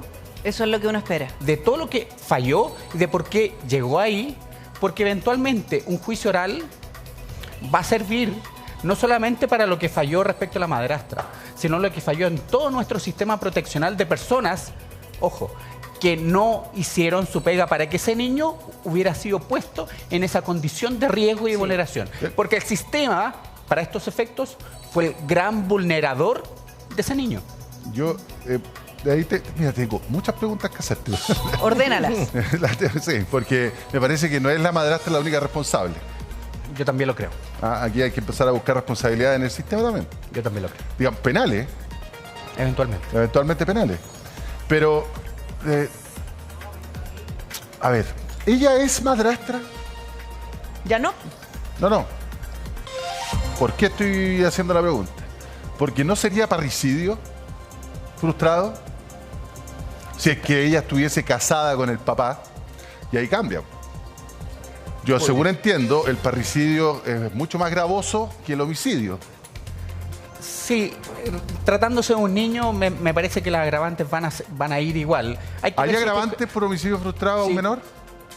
Sí, o sea, la situación en desmedro y en desventaja que se encuentra porque una persona más indefensa claramente constituye varias agravantes. A esta altura porque ya no sabéis si el sistema lo pero cuida sin duda, o no cuida si estaba casada o no es un buen punto. Y si no estaba casada, más grave aún, se la entregaron a la ex conviviente. ¿Sí? Sin ningún tipo de vínculo. A la ex polola, digámoslo así, en buen chileno. Básicamente, la pregunta es, ¿esa persona estaba casada con el padre de la criatura?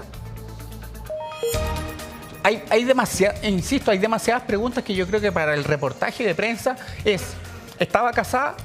¿Quiénes fueron los que estaban presentes en la audiencia que le entregaron ese niño a la madrastra?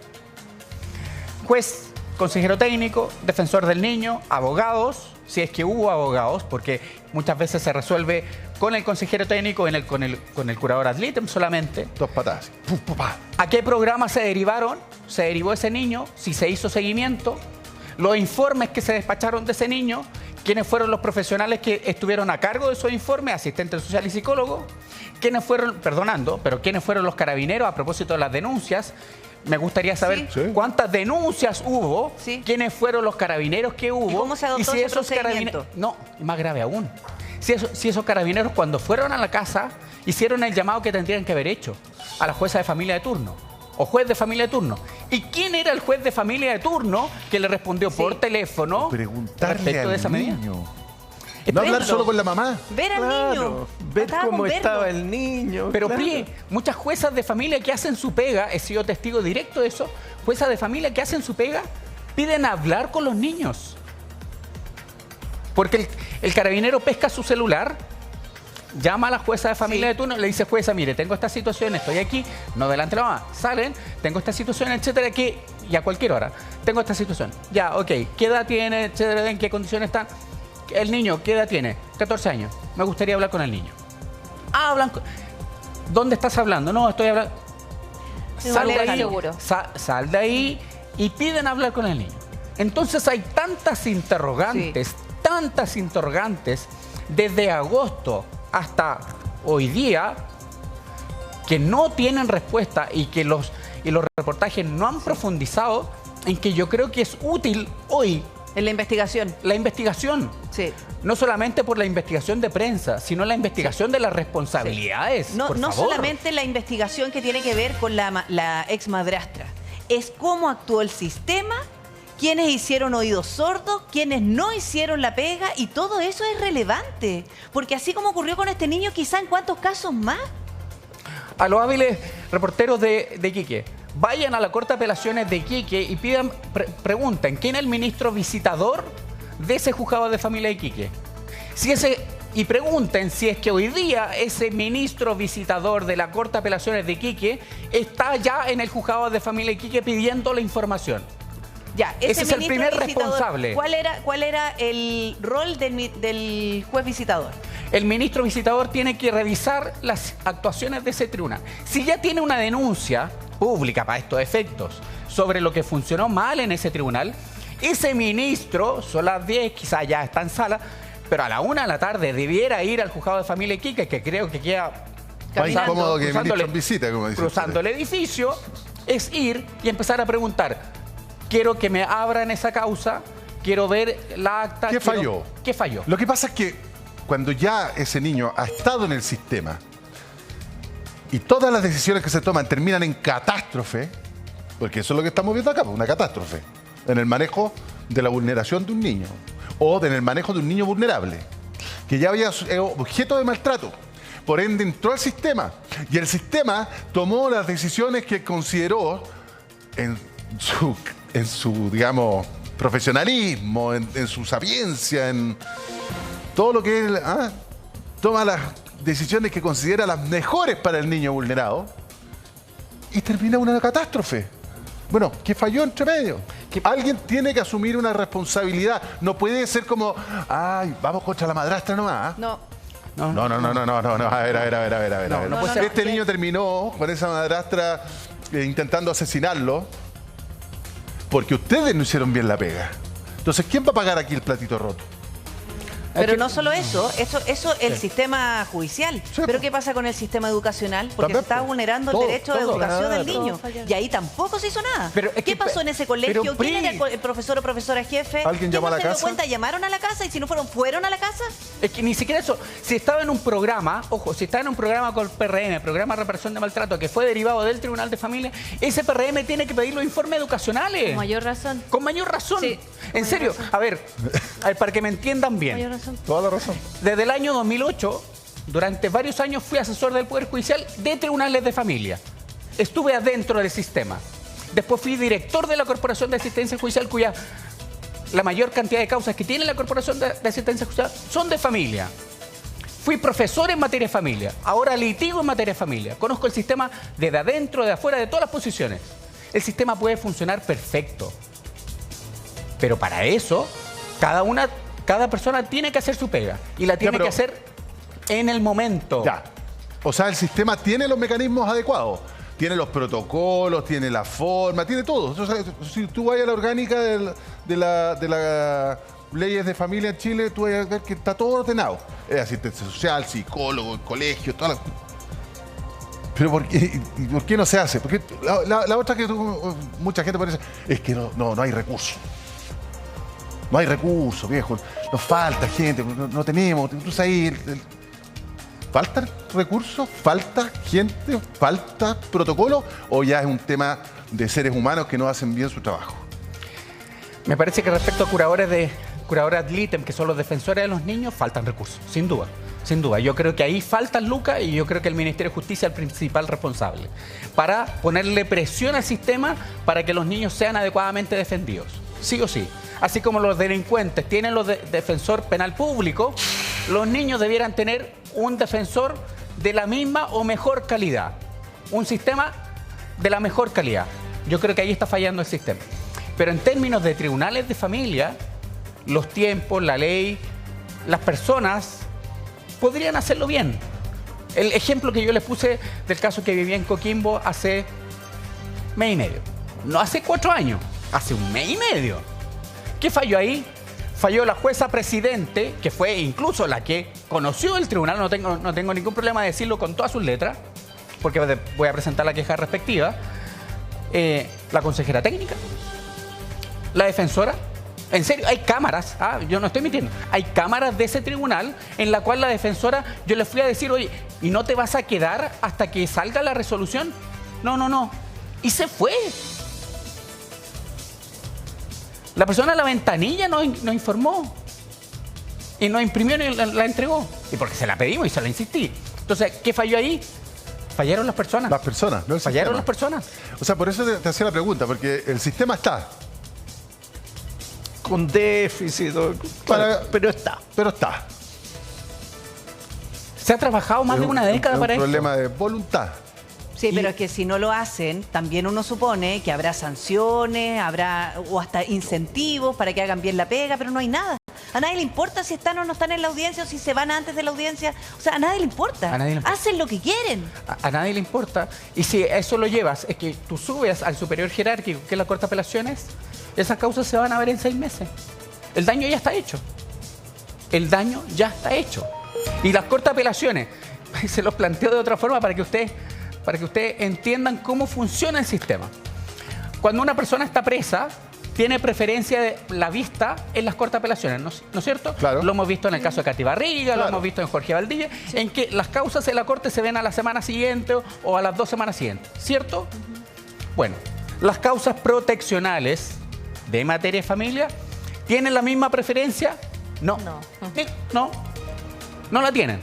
Entonces, hoy día, perdonen que lo plantee en términos tan simplistas, me van a golpear, me van a cholear, en fin, los colegas. Pero en términos simples, los delincuentes tienen más garantías que un niño en una situación proteccional. Pero, oye, pero si yo me acuerdo, aquí estábamos en vivo, parece, si no me equivoco, cuando secuestraron al empresario en Rancagua, Carabineros va, agarra 2 compadres venezolanos, o 3, los pone frente a la justicia y el defensor estaba al tiro ahí. Al tiro. Incluso eligieron la cárcel donde iban a cumplir prisión preventiva. La eligieron. No, aquí la cárcel de Rancagua no, ¿sabe que la cárcel de Rancagua no? Porque puede que no lo pasemos tan bien. ¿Podemos ir a Santiago? Sí, claro, como no, le dijo. Prisión preventiva Santiago. Así de eficiente es para defender delincuentes en nuestro sistema. Tribunales Increíble. alrededor de Santiago no tienen jueces de familia. No tienen. Tan así que están reprogramando audiencia a 5 meses. Porque no tienen, derechamente. No tienen. ¿Por qué? Porque los nombramientos no están llegando, porque el Ministerio de Justicia se da 5 vueltas, porque la Corte de Apelaciones saca los de Colina, los trae para Santiago, pero deja a Colina sin jueces. Pasa lo mismo con San Bernardo, pasa lo mismo a veces con Talagante, con Peñaflor. Esa es la situación que estamos viviendo hoy día. Pero ¿sabes qué pasa? Que además el cuestionamiento no se hace porque uno termina asumiendo que la cosa es así nomás. O sea, nosotros no... Es lo que hay. Claro, es lo que hay. Ya, ¿sabes qué? Mira, así funciona. Porque mira, si nosotros hacemos memoria, las consecuencias... las decisiones de los jueces sí tienen consecuencias. Acuérdate lo que pasó con la jueza que presidió la comisión que dejó libre a Hugo Bustamante. Sepa. ¿Y qué? ¿Después nos vamos a ir en contra de Hugo Bustamante y también la mamá de Ámbar solamente? ¿Qué pasó con esa jueza? No se hizo una acusación constitucional. ¿Y ella sigue? Por supuesto. ¿Cuál es sin nada? ¿Cuál es el apoyo que le estamos prestando a los jueces de familia o a las juezas de familia respecto del apoyo psicológico que debieran tener? Porque lo que están resolviendo diariamente, vaya que tiene carga emocional. ¿Están preparadas las personas que llevan trabajando más de una década? El síndrome de burnout, que algunas personas dicen que las personas cuando están expuestas a muchas situaciones de riesgo o de peligro, etcétera, tienden a contaminarse. Los doctores también tienen el mismo... ahí usted podría explicarlo mucho mejor. ¿Pero qué, como que se empiezan a insensibilizar? Sí, se pierde la sensibilidad. Esto del profesional quemado, que viendo cosas emotivamente tan importantes, al final van desarrollando una coraza que se vuelven insensibles y frente a situaciones que son angustiantes, apremiantes, no solo es que no sufran, es que no sienten nada, tienen indiferencia frente al trabajo, no le dan la prioridad que el caso requiere. ¿Cómo se trabaja eso, Doc? Bueno, se tiene que hacer un apoyo psicológico, hay formas de abordarlo. Lo primero es reconocerlo. Reconocer que existe el peligro del profesional quemado y tomar medidas preventivas y programas para enfrentar los temas que más afectan a las personas. Le afecta casos donde ha habido violencia con los niños, por ejemplo, conversar al respecto, tener grupos de apoyo, en fin, eso se puede abordar. Pero también se puede abordar en el interior de la justicia porque eso puede ocurrir, son seres humanos, son jueces, además, pero son seres humanos. Mira. La justicia como concepto podríamos decir, Claudio, que es darle a cada uno lo que merece. A cada uno lo que es suyo. Lo que es suyo.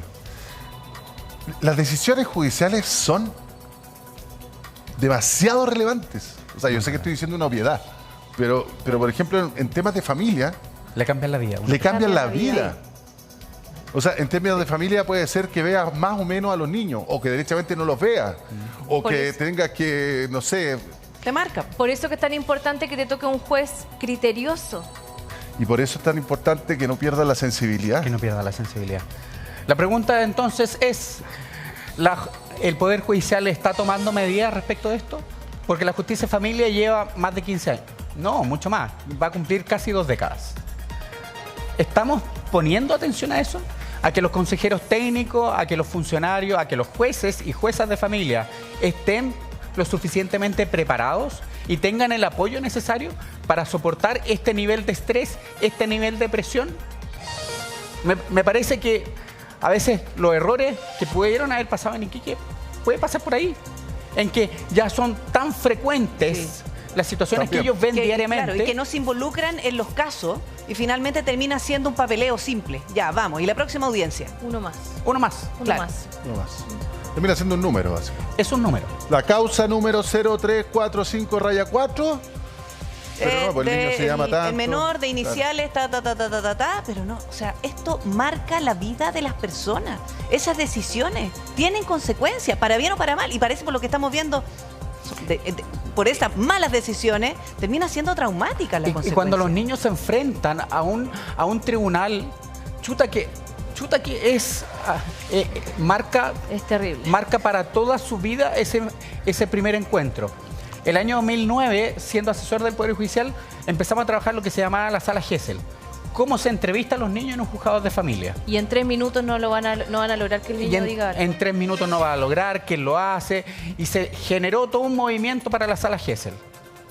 Pero hoy día siguen existiendo jueces y juezas de familia en que prescinden por completo la sala Gesell y lo entrevistan.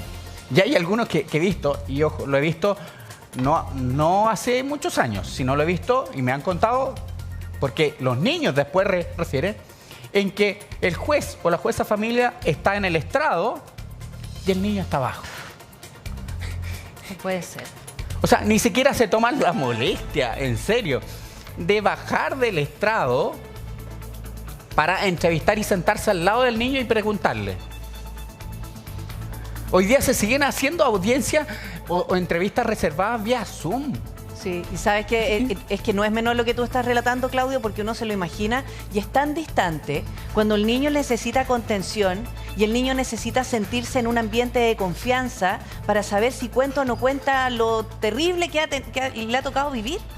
Para sentir, Claudio, y esa cercanía mira, la presencia, porque imagínate hablar de vía Zoom, pero además mientras el juez está en el estrado y el niño además está sentado ahí, esa distancia, por supuesto que afecta en el relato. Afecta mucho. Pero entonces sentir que alguien se está preocupando realmente de su caso. No, es esa la sensación. Y más importante aún, es sentir que tú tienes al lado a alguien que te está ayudando, te está protegiendo y te está representando. Y que tiene poder, y que tiene poder para generar ese cambio. Y que tiene poder para que ese juez que te está entrevistando, solo el temor reverencial no te amedrente a dar tu opinión. Sí.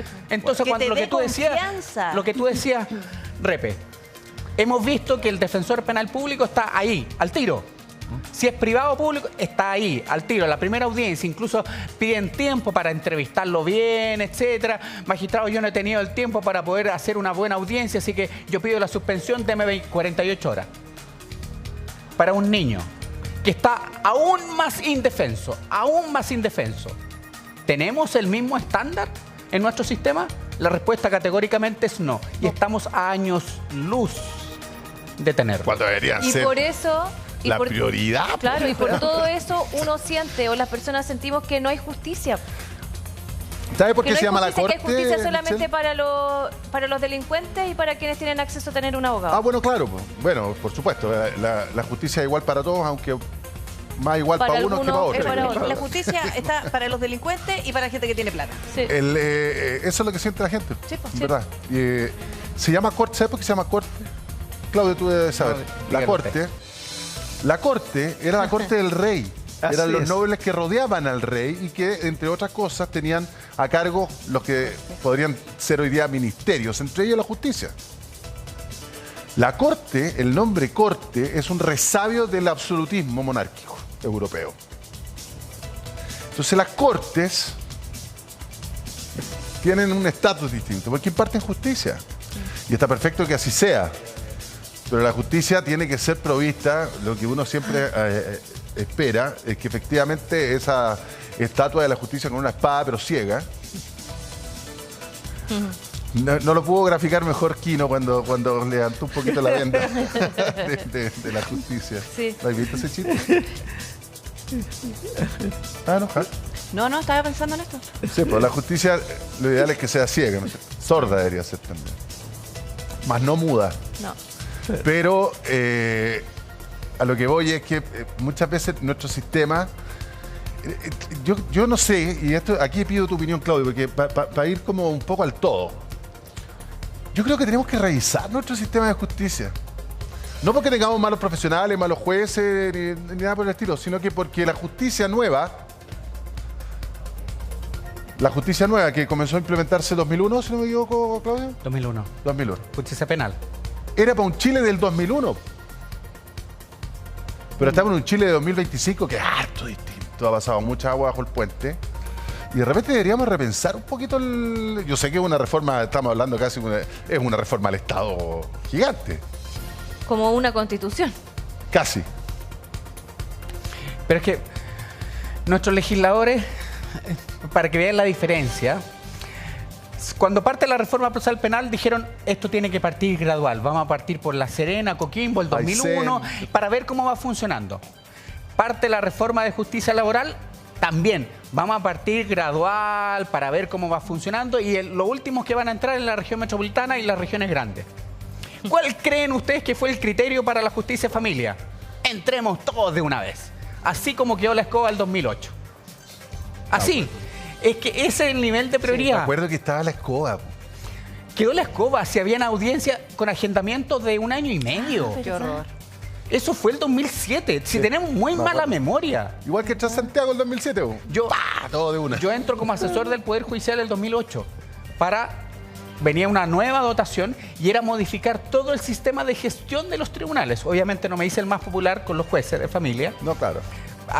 Tenía el apoyo de la Corte Suprema en ese entonces, en el gran trabajo que hizo el ministro Héctor Carreño. O sea, porque nos fuimos, en el fondo, a modificar todo el sistema de justicia familia. Cómo funcionaban, cómo organizaban, cómo agendaban la audiencia, etc. 3 años después soy director de la Corporación de Asistencia Judicial, al otro lado de la vereda, para modificar también el sistema para que funcionara. Por lo tanto, sé que hay muy buenos profesionales en el sistema. La cuestión es que hagan la pega. Es que las personas que no están tomándose en serio la pega... Es que, ¿sabes qué pasa? El problema radica en que no se realiza el seguimiento a cómo se está haciendo la pega. Eso es lo que preocupa. O sea, que nos enteramos que la pega no se hace bien. ¿Por qué? ¿Por un reportaje de prensa? Porque lo que nosotros comentamos aquí, ¿qué se hizo antes para saber si efectivamente había un seguimiento con ese niño, doctor? Es que en otras áreas hay sistema de aseguramiento de la calidad del proceso. Y se tienen indicadores. Por ejemplo, si hay una demora mayor a tanto, se tiene una alerta que ha habido una demora. Es como tener ciertos objetivos. Ciertas metas que no pueden, o indicadores de que algo está fallando. Si hay fallos que resultaron erróneos, se tiene que revisar por qué resultaron erróneos. Y sorprendentemente, por ejemplo, en Chile, todos los establecimientos hospitalarios públicos y privados tienen que acreditarse y pasar por eso. En el sistema judicial existe un sistema... No, va a haber. No, eso es demasiado voluntarioso, doctor. Demasiado no hay nada. No hay nada. El descriterio... Indicadores. No, pero fíjate que cuando... para poner las cosas... por ejemplo, el doctor, si usted opera un tumor... Sí. Lo opera y se va... O le dice, vuelva para acá, le tengo que controlar, tengo que ver si sigue las células cancerosas. No, por supuesto, hay que... Un seguimiento. Avíseme en caso de tal síntoma. Informar a la familia después del acto operatorio porque el paciente estará dormido. pasar las visitas posteriores al paciente que se realizan y además son gratuitas. Las visitas posteriores al acto operatorio están incluidas dentro del acto operatorio. Dar las indicaciones de alta. Hay un carnet pero de además alta. Hay un genuino interés por seguir la evolución de ese paciente. Yo digo, más allá de los protocolos médicos que diga. Hasta que le das también hay alta. un interés. Hay un interés, pero además se ha desarrollado un sistema en que se vigila si esas cosas se cumplen o no se cumplen y en qué porcentaje se cumplen. Y si está bajo porcentaje, se levantan alertas. Y esto, ojo, sistema público y privado, todos. Doctor, ¿sabe qué? Es que, pero es que es muy buena la comparación. Porque resulta que en el caso médico, lo que usted nos está relatando, doctor, es una situación de vida o muerte, y porque si no se hace bien la pega, puede haber consecuencias. ¿Cierto? En el sistema judicial es lo mismo. Aquí por cabrón. Sí, es un tema de vida o muerte y también puede. Es que yo hablo de la comparación a cómo funcionan. Sí. Es de vida o muerte. Si no hay un seguimiento, puede haber secuelas, puede haber consecuencias. Entonces, claro, llevémoslo también a ese otro ámbito. Pero ¿y qué faltaría? ¿Faltaría voluntad? ¿Faltarían personas que trabajen en el sistema? ¿Qué estaría faltando para que eso se pudiera hacer? Es una muy buena pregunta. Primero, voluntad. Yo creo que la voluntad. Puedes tener todos los recursos. O sea, con lo que tenemos sí falta voluntad solamente. Falta voluntad y falta profesionales que estén preparados, capacitados para hacerla bien la pega. Para que tengan la iniciativa de empezar a preguntar.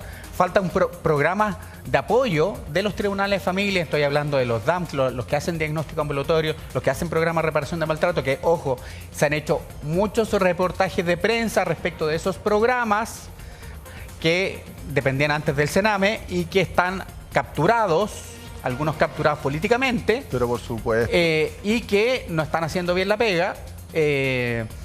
Y yo creo no es sí o sí misterio. El sistema tiene que tener un sistema mucho más robusto de curadores del ítem. No hay ningún misterio en que la política juega acá, pero brutal. O sea, entre los partidos se reparten los servicios públicos.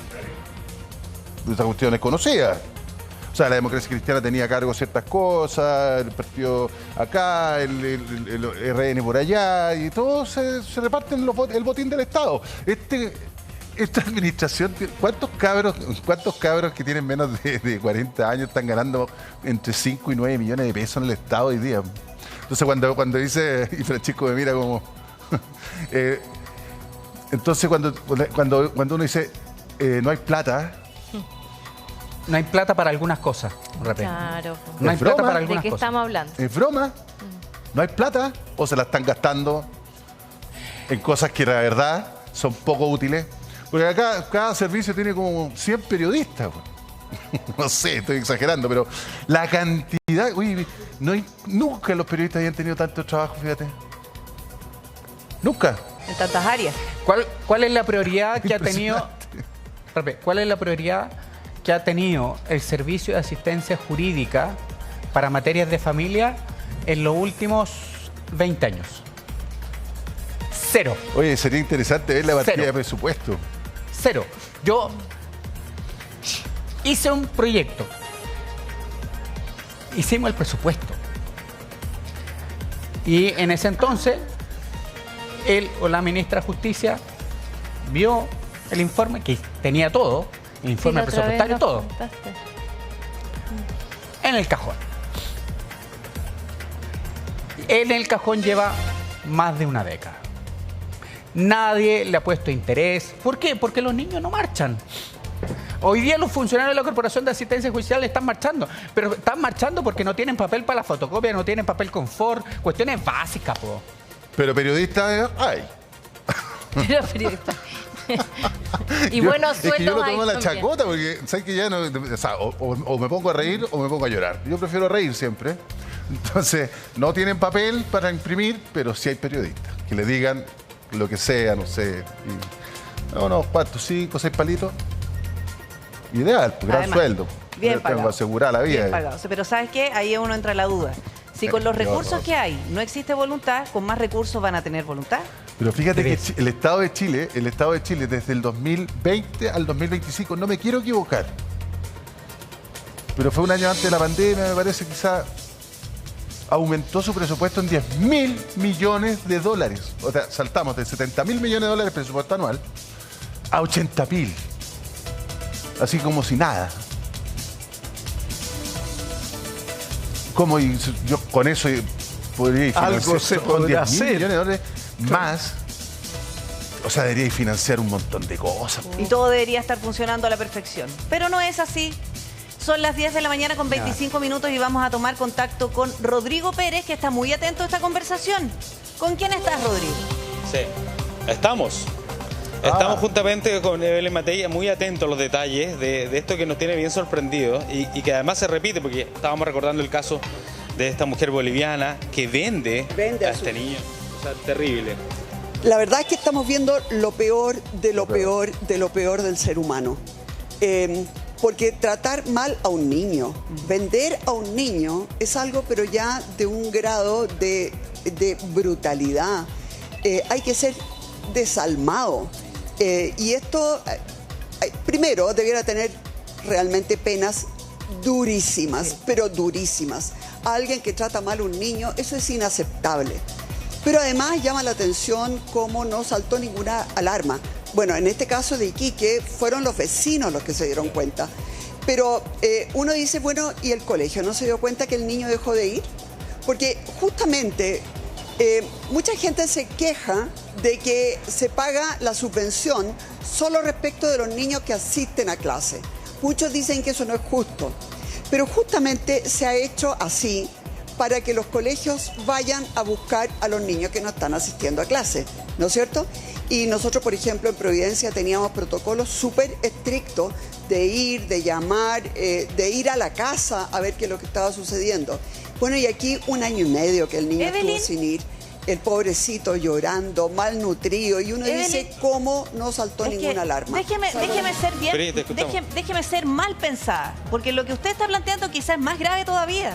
Nosotros estamos hablando de la displicencia o la falta de interés por ir a buscar al niño que no estaba yendo al colegio. ¿Será que estos colegios, por eso es importante investigar qué fue lo que pasó? ¿Por qué no se alertó? ¿Por qué no se avisó que este niño no estaba yendo al colegio? ¿Será porque seguía recibiendo la subvención mientras el niño no iba a clase? ¿Y avisar que había dejado de ir y probablemente le quitaban la subvención? Y capaz que le hayan puesto presente en el libro de clase. Por eso lo pregunto. ¿Y usted qué sabe de esto? ¿Es posible pensar algo así? A ver, si el niño no estaba yendo, no estaban recibiendo la subvención. Pero es que a lo mejor le estaban poniendo presente, pues, Evelyn. Ese es un incentivo. Estoy siendo ahí muy sí mal que ya eso pensada. sería... No, eso sería delito total. Eso sería delito total, ¿no? Claro. Ahora, hay que investigarlo naturalmente, pero lo que yo quiero señalar es, no puede ser... A ver, primero, felicitaciones a los vecinos por involucrarse. Realmente, gracias. Fíjense que cuando nosotros, durante la pandemia, nos dimos cuenta que había subido muy fuertemente la violencia intrafamiliar, hicimos una campaña en Providencia y le dijimos, mire, si usted escucha golpes, si usted escucha gritos, involúcrese. Eso no es un problema privado entre personas de los vecinos. Ese es un tema de un delito. Y usted tiene el deber de ser, y nosotros incluso nos reíamos y decíamos, sea la vecina copuchenta, involúcrese y denuncie. Entonces, yo creo que hay que hacer mucha más campaña de que efectivamente los vecinos, la gente que conoce, porque aquí uno dice, bueno, y no tenía ningún tío, no tenía ningún primo, no tenía el papá, ¿dónde estaba el colegio? O sea, acá la cantidad de cosas que fallaron es brutal. Ahora, obviamente lo que más falla es esa mujer desalmada, asquerosa, que realmente trata así a un niño. Eso determinó de verdad un juez determinó que ella era la persona idónea para hacerse cargo del niño. Entonces, el problema del sistema es profundo, digamos. No es que el niño quedó al cuidado de ella ¿Sabes lo que pasa? fortuito, digamos. Sin seguimiento, además. ¿Sabe por qué yo le quería hacer una pregunta a Evelyn? El otro día... Perdón, es que el otro día... ¿Ya? El otro día estuve en Punta Arena, y ahí al entrar a una radio, una mujer me dijo, mire, yo quiero adoptar. Y seguimos con los mismos procedimientos lentísimos de siempre. Y yo le pregunté, ¿y cuál es el problema?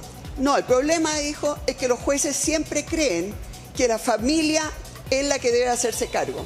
Y la familia ya ha demostrado que no se hace cargo, lo ha demostrado 1, 2 y 3 veces. Y siguen preocupándose de que la familia se haga cargo. Mientras tanto, el niño sigue en un hogar donde efectivamente nadie lo trata con cariño, nadie lo trata de sacar adelante y nosotros que queremos adoptar no podemos hacerlo. Entonces aquí claramente hay una falla y perdona que te haya interrumpido. No, está perfecto.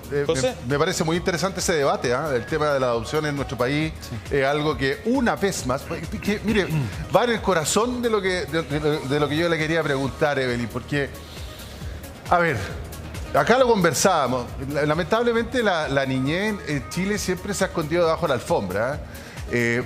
Yo tengo la hipótesis de que como los niños no votan, la verdad es que la salud, la educación pública da lo mismo, total, fue un instrumento para hacerse del poder o como trincheras políticas. La gratuidad de la universidad sí, porque tienen más de 18, eso sí, al tiro. Entonces ellos votan. Pero ahí corren todos. La niñez en Chile está abandonada. Está súper abandonada. ¿Sí?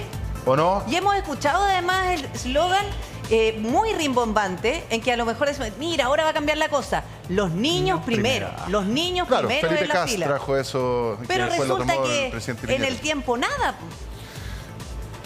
Poco avance, mucho ruido y pocas nueces.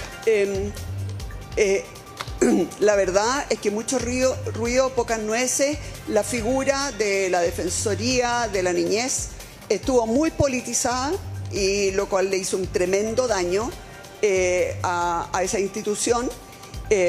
Yo me agarré en algún minuto con la que era entonces la representante, ¿no es cierto?, el fiscal, no sé cómo se llamaba, defensora de la niñez. Patricia Porque Muñoz. yo le dije, ¿sabes qué más? En la medida que se politiza, claro, en la medida que esto se politiza, al final lo único que hace es que pierde relevancia, ¿no? Pero efectivamente el tema de los niños primero, ahora quiero decirles que para mí los niños sí están primero. Y por eso que nosotros estamos insistiendo en que lo primero que tenemos que hacer es que, por ejemplo, los niños en el pre-kinder y en el kinder y en primero y en segundo básico, esos son los años más importantes. Porque si ahí, incluso antes del pre-kinder, en medio menor y medio mayor, en la sala cuna, ya debiéramos preocuparnos porque es ahí donde se produce la diferencia entre si tú realmente desarrollas todo tu potencial o no puedes desarrollarlo ya nunca más en la vida, ¿no? Entonces, efectivamente, hay que preocuparse de los niños primero, pero además, lo que estos dos casos han demostrado, y quién sabe cuántos casos hay más, que hay que tratar de involucrar a la ciudadanía. De la misma forma que nosotros realmente recibimos muchos datos de la ciudadanía en cuanto a violencia intrafamiliar. Cuando les empezamos a decir, mire, esto no es un problema entre privados. Si le están sacando la mugre a la señora, esto no es un problema entre privados, esto es un delito y su deber es involucrarse y les dábamos un teléfono donde podían llamar en forma anónima, pero efectivamente nosotros estábamos súper conscientes porque nos subió mucho el tema, ¿no es cierto?, de la violencia intrafamiliar durante la pandemia. Exactamente, fue un problemazo. Mire...